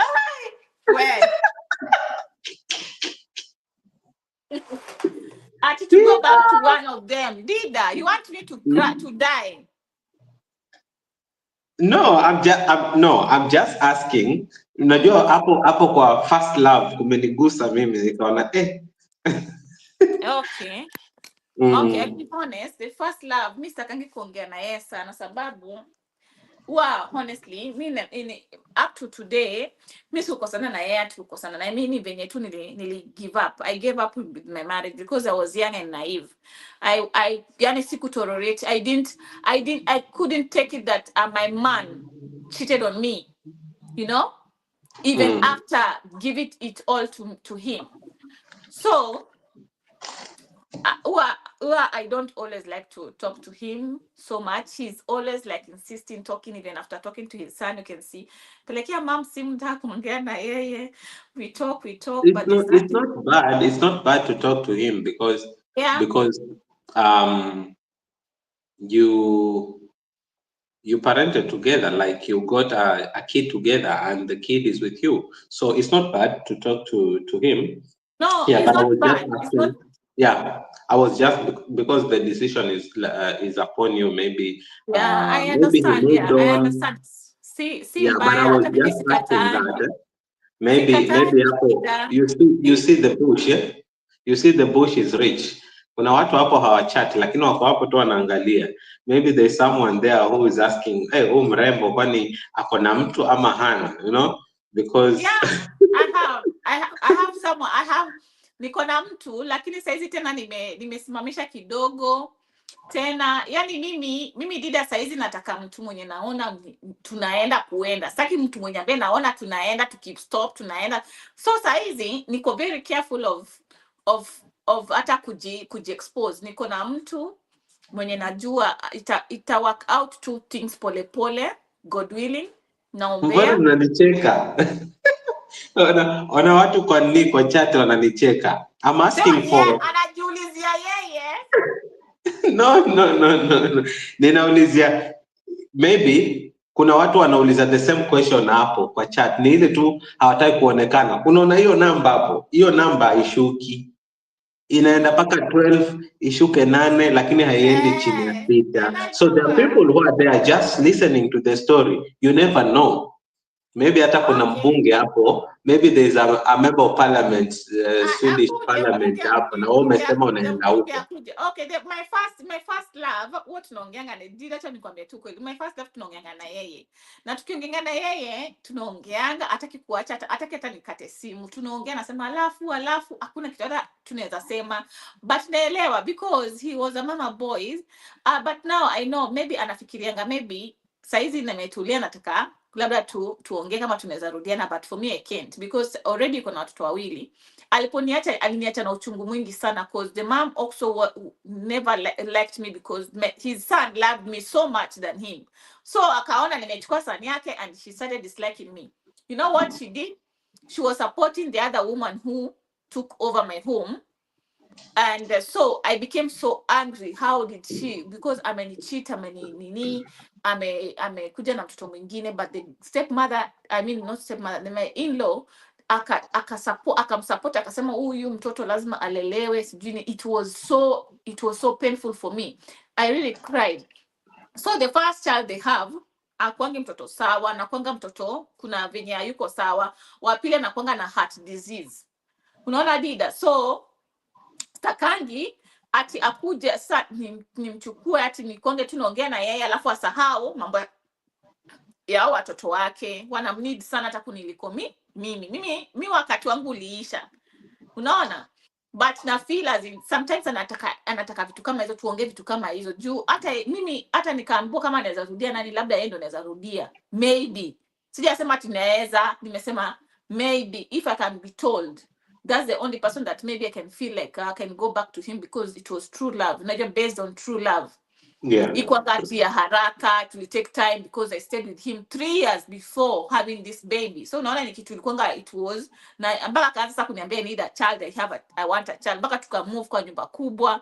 You understand? So it's something that was planned. It wasn't something. So for him, I think sometimes ananini sababu zile vitu zote mimi nilimwambia mimi nimeaccomplish. Mimi nilikamwambia mimi hata nikiachana na wewe siwezi olewa hapa Kenya, mimi nitenda majuu. Nikamwambia kaona kama ni mchezo. That's what happened. So I think once zingine anakaa chini anaona mimi strategy yangu yote nilipanganga, nilikuwa nimepanga vizuri, but ni pia perseverance. Unajua Dida, ukigo through a lot, you know what you want. And mtu pia ni inalingana na ile kitu wewe unauliza God. Uwezi uliza God nataka nikule kuku alafu wewe unajimesha na nini na smoky. Hapana, mimi nataka kuku na ndio kuku nataka, na God leta hiyo kuku. Yeah? You have to ask, because even the Bible says ask and it shall be given to you, and that's what you should be, always be positive and having faith about it. So for me, ninasema hivi, for the father of my first love, I can say yeah, iko hivi, lakini siwezi sababu ya hao watoto. Nikikumbuka situation ya hao watoto na venye pia situation yetu ilikuwa, siwezi fanya kitu mbaya, but na muavoiding sababu sitakangi hata kumuongelesha about hao watoto afila zini kama nafurahia. Si ati nilifurahia, but unajua anapatanga kiboko yake. Alini reject na zile mambo walikuwa wananiambia, na wakiwa na huyo mama yake venye alikuwa ananitukana, akiniambia mpaka hizo nyumba zetu za coast zitaanguka. Unajua nyumba za coast venye zimejengwa na mtamo ile nini zile mawe za kunini, yani nakwambia mama juu kwake huko Githurai kumejengwa na matofali. Sasa alikuwa ana disi hizi nyumba zetu sana. Aya, kitu kingine alikuwa ananitukana, anasema mimi hata sina course na nilikuwa nimefanya hotel. So unajua hotel Kenya ichukuliwa kama ni course, inachukuliwa tu hivi. Yani ananitukana mama, ananiambia juu ule demo alikuja kumpatia mimba, alikuwa anafanyanga kazi kwa kuuza magari clearing. Alidanganya dem, alidanganya amefanya clearing and forwarding. Hey, wacha ile siku sasa mambo ameshakaa, mtoto ameshazaliwa, mtu mwingine amezaliwa, ndio sasa mambo ikajulikana. Huyu msichana kumbe hata alikuwa hajafanya hiyo kosa, alikuwa anafanyia mtu alikuwa kama secretary wa mtu mwenye anamjua. Yani unaona, unaruka mkojo, unaenda ukanyaga mavi. Mimi sikuanga na education, na hiyo hata hiyo kosi yangu ya hotel, na nilikuwa bado na model, na nilikuwa bado niko na nyumba za mamangu. Sasa alitokanga kwangu, niko na kitu changu, niko na nyumba za mamangu, niko na zafanya kazi, nilikuwa na kazi chini ya nini yangu, carpet yangu, nilikuwa na pesa. Nilikuwa nalipwa every month na African Safari Club na model, na unajua modeling kuna lipwa, alafu nilikuwa nafanya kazi ya hotel, nilikuwa na pesa dida hiyo time. Alafu kitu ingine, huyu msichana akakuja tena akagonjeka diabetes. Na unajua diabetes venye inatukuanga pesa.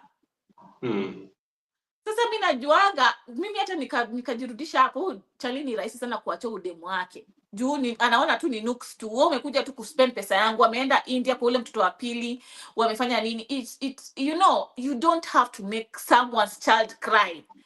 Unajua walinifanya dhambi, alikata hawakuwa accept makosa yao, na Mungu nao akasema nyinyi venye mlifanya mtoto. Yani me I cried. Honestly I almost killed myself because of that man. Mpaka familia yangu kaninawa mkono hivyo, akaniambia sasa wewe haujui nini unataka. Ile siku utajua nini unataka ndio utarudi hapa tukusaidie. That's how it was. So now this time I'm dating someone, but now I'm not dating African anymore because I've dated enough Africans. I'm feeling like I have to go to Smokies. I have not to eat motura now, because now I'm feeling like I need a change to feel like a new, to see. Si nimejaribu huku, acha sasa nijaribu huku nione venye kunaenda. But huku niko si kubaya, sababu najua mzungu kama akupendi atakwambia akupendi. Mwafrika ni hypocrite, atakuhide mpaka dakika ya mwisho. So for me, I'm happy here where I'm dating, but for now hatuongeleshani hivyo, hata kama hatuongeleshani, but najua tu come again, sababu mimi nimempatia conditions zangu zenye mimi nataka. Sitaki ati mtu tena nikae na yeye kama ni kama hapa tunapika, tunaanza tunacheza cha baba na mama. Wewe unataka, what do you want? Kama unanitaka, what do you want? Si ati you want me, you want to tunataka kujaribu kiatu kama inakutoshea. Kiatu kitajaribiwa tena. Kama umeshajaribu hapo penye umejaribu imetosha. Sasa tunajaribu mpaka unataka kujaribu mpaka ishe soul. Ishajaribiwa vya kutosha. Crazy. Sawa. So ati udaku ni gharama. Udaku ni gharama. Huyu dadangu huyu angekuwa amelala sasa hivi. Maana anacheka hapo. Udaku ni gharama. Grace. Thank you guys for being here with me. Nana, as watu we ni are wanane, vibing. watu ni So wanane, naweza tunaweza lala sasa. usilale Grace, hatujamaliza. We lala uchekwe shauri yako. Lala uchekwe. So the Grace ni other question, mbea sana. the other question you said, you decided to go to school, and schooling is being funded by the government. You don't have to pay anything. Ama umechoka? Sijachoka, mimi niko sawa kabisa. Sawa. Took almost 3 hours. Nafikiri by hiyo time tutakuwa tumemaliza almost. So sai tuko 2 hours 48 minutes, so kama dakika 12 hapo I guess tutakuwa tumemaliza. Najua story nzuri ni ile yenye naenda nafika mahali afu naachia hapo. If people want to know more about you, I've pinned the link to her channel. Yeah, please connect with her if you're not connected, so that more stories will be coming from her end. So the last part, the other part is about schooling. You said you went to school and schooling is being funded by the government. So you finished, I think it's Thursday that you did your last submission, last presentation. So we want to know, what course were you doing? Okay, my course, I chose dentistry in dentistry form, but in dentistry si kwa dentist. Dentistry kuna kwanga na nini nyingi, kazi mingi. I chose as a assistant nurse but specialist. Under specialist nini. So in under specialist you deal with these special people when you're ambao wanafanyanga ma operations. Yeah. That's what I'm going to be dealing with. But I don't think that even I will work under that, because kuna a lot of discrimination. I just did that course to just have my documents on my hand, because I wanted to prove my dad, you never educated me, I educated myself, because I'm taking a loan that I will later pay. But the education is funded, but lifestyle you have also, there's BDRAG, it's called BDRAG. It's a little money that they fund you as a mom of 3 and you're studying, and then you take a loan to complete it, so that you can be able to push your days. So that, because for me, I'm not working now, I'm just studying 100%. And when you're studying 100%, you need to have income for you to pay a house, for you to be able to move, to buy a car, to buy food. So that's what I did. Okay. So the last part of this segment, thank you for your story. The bitter side, Grace hakuna kulala. Hey, shemeji moto bado upo. So we've had the bad side, tears, scratches, and what tomorrow, yeah. So and you've told us the good side until now, that you did your studies, you finished the other day, and even the other day I told you, because ulisema kwamba I don't think if I work under that because of the discrimination, the God that took you from Kenya, even you didn't see yourself being where you are right now, is going to provide. Your spot is there. You understand? The first time you decided to choose a cause, why didn't you choose another cause? You went to that. So the same God that directed you to that cause will provide a spot for you. You understand? So apart from having those papers in your hand, I know there is a reason as to why you did that course. Whether you'll get a spot to work in the same field, or you never know, maybe hata utakuja utafungua clinic yako. Who knows? Yeah. You understand? Yeah. So me, I know God will provide a spot for you. You make some money, and good morning from this end. Yeah, you make some money, and you even decide to open your own clinic, right? And you've told us that you have your aspirations. Like, so the last thing I want you to do is you know, you are Esther Gashero, right? Mm-hmm. And you are here because we got to know each other on YouTube. You have a YouTube channel. Yeah. What do we expect of your YouTube channel and as Esther? Okay. Because you gave us a glimpse of what you want to do, like maybe get into politics, you get into Mm. the Swedish Parliament, but now you can do it like a summary. What do we expect from you as Shiroh Wa Sweden 24, Mm. and what do we expect from you as Esther Gachero going forward? Okay. So for now, because I've been studying so much and I didn't have an opportunity to do a lot of things that I love.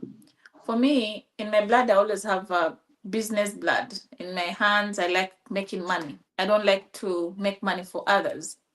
So for me, I really wanted to just have my own degree or my own papers that I studied something, because what I studied in my country is not what I really wanted. I didn't enjoy that. I really wanted to be an air hostess or to work as a dentist, or but for me, I saw those years they'll be so long for me, so I choose something that was close to that.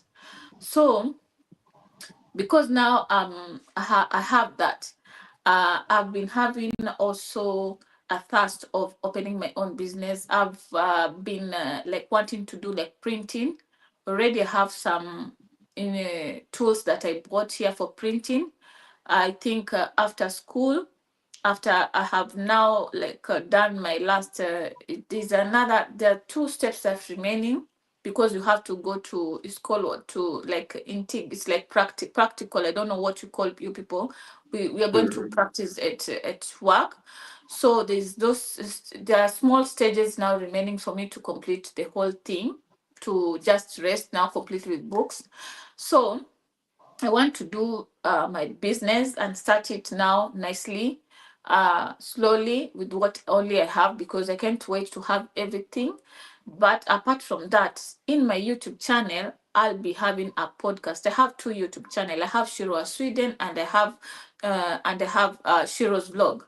But Shiroh's vlog will be just at home pranks. Now is when now I want to make my house nice. I want to have my own vlogs showing people how to, the good things that we buy here in Europe, like cushions, like what I'll do now. I'll get into it, and then podcast. I'll be talking about what really happens. I will be going deeper, not only the good but also the bad, because most people, they always just want to show you what you want to see, but not what you don't want to see. For me, I'll be bringing those things that they don't want you to see. I'll be Mhm. bringing every ugly stuff that happens into people's eyes and they have no voice to say. For me, I'll make a platform of people speaking it out, so that people, they can know what undergoes, not only the good things that happens in Europe, or we getting money, or we having jobs. No, we are going to just filter everything. I want everybody to know about everything. It's not just only, oh, Esther is living a good life. Esther went to school and studied. Even now, if I want to continue, if I want to work while I'm working, I mean, work while I'm studying, I can still continue again. But I don't want, because I'm feeling like I'm wasting a lot of time trying to do the things that I don't think that I want to do them in future. So for me, my education, I'm feeling that is okay. I can work sometime, I cannot work, because even I can work an extra job as a assistant nurse, because assistant nurse here, you don't need to have documents that you have studied. You can work because it's helping the old. Yeah, so for me, I have so many things that I can work with, but I choose to now focus first, because I have worked, I have studied, I have to work with the dental for 1 or 2 years, and then as I'm working on my business for t-shirt printing, and then I'll be bringing you back to back drops on YouTube on things that you people, you don't know. Even I'll be bringing my children.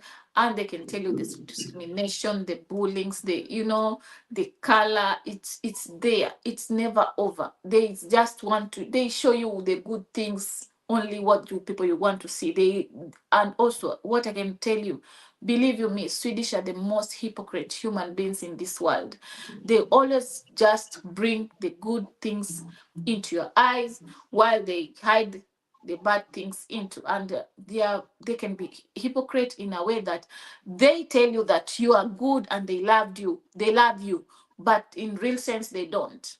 So it's a high chance that you people know how to live with white people. Yes, it's a high chance. What you see is not what you get. Yeah. All right, all right. I see Natecho Traveler in the chat. Says, Nacho, Dija, Nacho.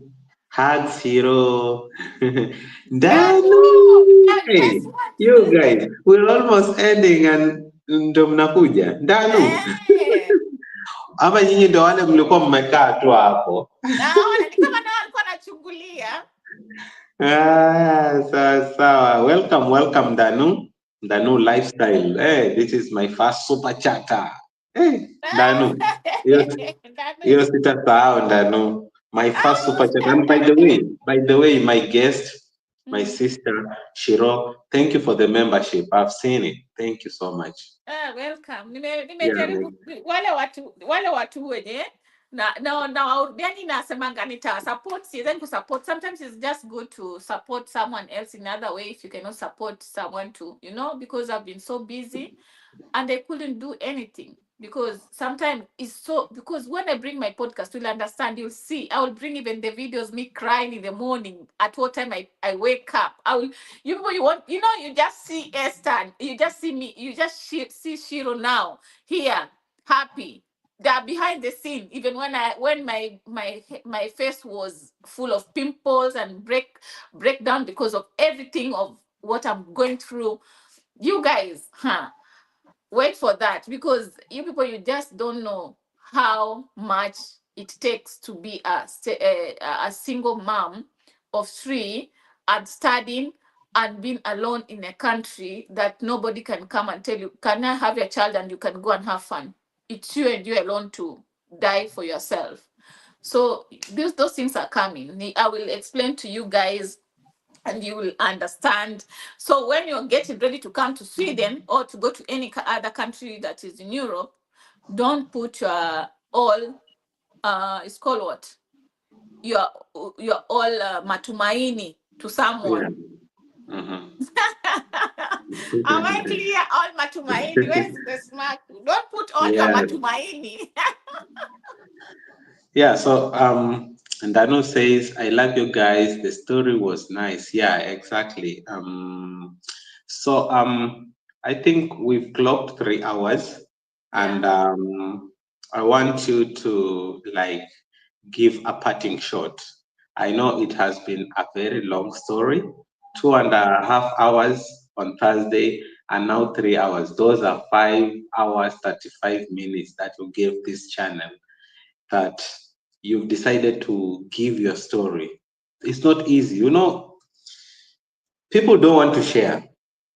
Yeah, But I I know know. through your story, people have learned a lot. I personally have learned a lot, like having traveled from Kenya to Kuwait. Kuwait is in the Middle East, I know, but there are things that I can relate, from your story. But we have those who have not traveled, and we have those who are intending to travel, because there are so many people who are here in the Middle East and they're like, oh, I want to go to Canada, I want to go to US, I want to go to Europe.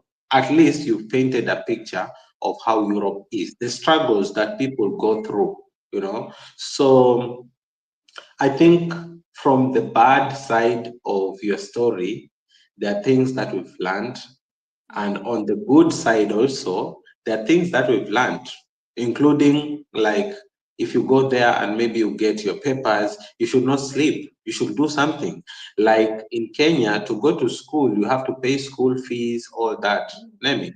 But if you're at a place where the government provides an opportunity for you to study, without even a coin. You should utilize that, because we know, like in the Western world, if you travel there, if you go there as a nurse or an assistant, you make good money. So if you're there and you can use that opportunity, we are glad that you use that opportunity. You understand? Even if you decide to go back to Kenya, you can even decide to open your own clinic because you have the papers. Yeah, so I know we've learned a lot. So you can give us parting shot, to encourage someone there, to give someone hope, like someone who doesn't see a light at the end of the tunnel. You are there to show us, like it's possible. Even if things look tough, but you did it. The God that helped you is able to help me, is able to help another person. So you can give So us a parting shot. quitting is not an option. Number one, quitting Yeah. is never an option. Karma, if I really like quitted in everything and I gave up, I couldn't be here. Because even you see, even at the last hour, 11th hour, I Mhm. never gave up. I went Give to up. coast, going back, and I went to Spain until now I'm here. Another thing, don't it's called what? Don't undergrade yourself. Don't let them undergrade you, but prove them wrong. Never undergrade yourself. I took long time to understand that that I should not undergrade myself, but it's because of the environment that I was with and people who I was with. They were very negative. So guys, keep away from negativity and keep away from people who don't see good in you. These people Yeah. who don't see good in you, they always just see bad in you. For me, even I was being told, even they were my own cousins. They used to look at me and tell me, why can't you dress like so and so? So people just see how they are so negative, They never saw anything good in me. Why don't you be so and so? I'm Esther. That's why I can't be her. So I'm telling you, never take less than what always put yourself high, even when you can go somewhere. You don't need to go and start doing things fast. Go like sasa wewe umeenda, you've never gone in a first class, you've never boarded an first class it's called what, flight, and then instead of you first sitting and pretending that you're taking time to look this food and to understand this food so that you can take a glance with this an angle eye, how these people are used to first class, how they do it. No, you don't go and start eating just because food has come. Pure take time, pretend that you just taking time to look and survey the food, but this eye equal this angle, you are checking on that person that you think that have come is not the first time to be in this first it's called what, first class. So Yeah. guys, I'm telling you, never do things systematically. Good things takes time. For me, this story of mine is too long, that you've seen that I went through bad people, through negativity, through bad experiences. I went through hell, but I never and never dismiss myself to less, or never and ever kept myself that this is where I belong. No, I see myself higher, even higher than this. And then I know that you guys, there are some people who always just think that, oh, maybe you cannot afford because you are coming from this family. No, hakuna kenye kitu imeandikiwa cha mtu yoyote. Everything belongs to everyone. Everyone can have everything. So guys, take note and please keep away from people who doesn't see the good in you. So that you can see the good in you, you have to be alone. Na tena, you have to keep away from friends. You don't need to see them every time. When you have your alone time is when you think right. It's like you doing yourself a favor. Eh? Unajua, you don't need to prove that, oh, every time you have to talk to a friend or to be around people so that they can know that, oh, you didn't know. Manze, be you, be yourself. Me, I don't like going out. I don't have friends, to be honest. I know. Before I used to say, this is my friend, this is my friend. And when when you go and ask them, is Esther your friend? They used to deny me. I don't know now if they can deny me. Yeah, I don't know. So guys, be positive to everything, and please, good things takes time. Don't rush to good things, because the good thing, if you rush to things, hey, they have their consequences. For me, you can see my journey has been through hell, but what I'm now, the fruits that I'm eating, the fruits, hey, na enjoy bwana, na enjoy. So thank you so much. I appreciate you so much. See you in my channel, my podcast. I'll put it in the community when I'm ready to start it and be serious about it.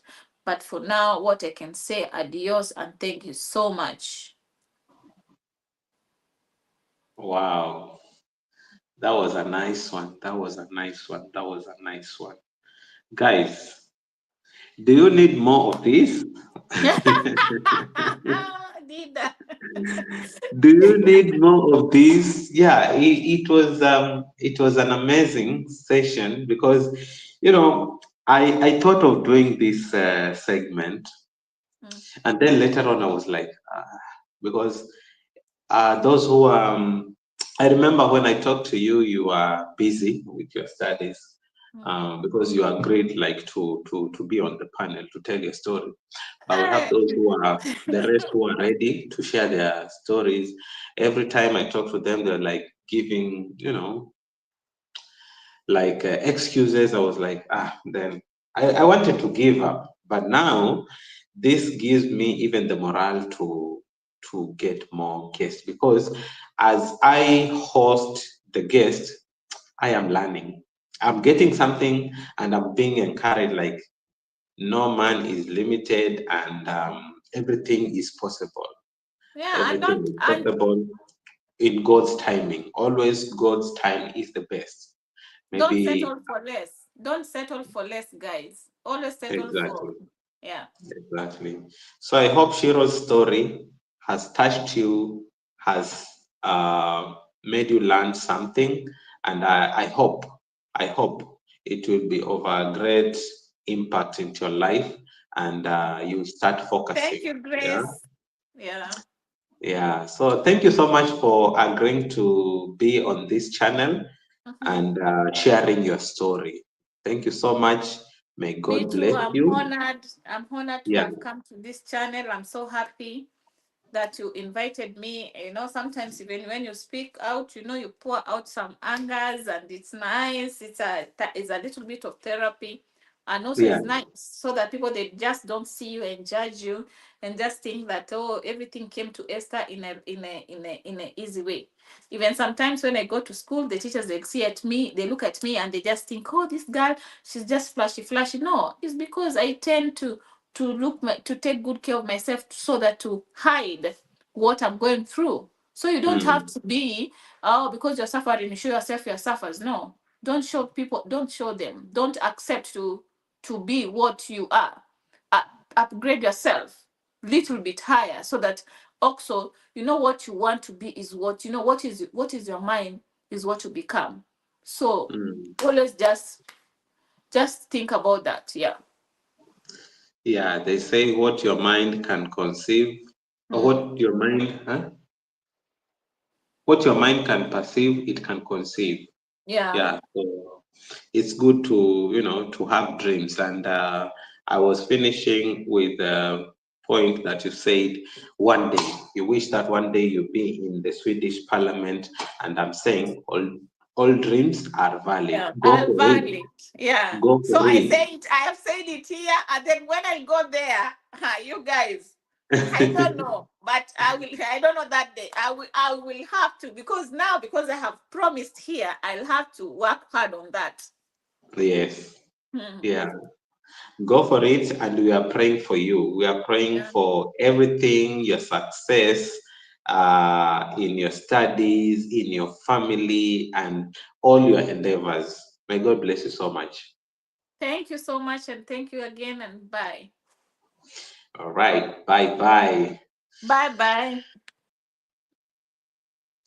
So that was a nice one, guys. That was a nice one. Thank you so much for being here with me, for listening to this story. You've really supported me, and I think we have to, have more of this, because as I host a guest, uh, as we are vibing, but at the same time, I'm getting a lot of inspiration myself, because as we live, we are making our own story. As she said, be yourself. Never accept negativity, because this world nowadays is full of negativity. Like, you're trying to do something, but there are negative forces out there who are telling you, like, no, you can't do it, you can't do it. If she did it, even the successful people, if you try to listen their stories, like the other day I was listening to Aliko Dangote's story, the way he started, um, they have stories. Like, if any successful person in this world, if you try to touch them, like, how did you become successful? Another time also, I was listening to the owner of Alibaba, Alibaba.com. Um, Dan, hey man, imeenda wapi? Yeah, so everyone has a story to tell. And when a story is being told, you have to listen and get inspired. So thank you so much, guys, for being here with me. And I think we have to have more of this, right? So I want to end here. I want to end here. Unless if there's someone who is on who is live right now, I can rate them, or should we just end? You guys, you're amazing. Natecha! You guys, you're amazing. You're amazing. And even those who are in the bush, you guys, you're amazing, because I've seen the guys who were chatting, but the number was not going below 6. So I know I have guys who are on the in the bush, listening to the story. May God bless you so much. God bless you so much for being here, listening to the story. I hope you guys, you been inspired. You've been inspired. Mhm. Bye, everyone. I couldn't chat. Dida, my boss was around. I know, Nate. No worries. No worries. All right. So you can check if there's someone who is live, we can trade, or should I end?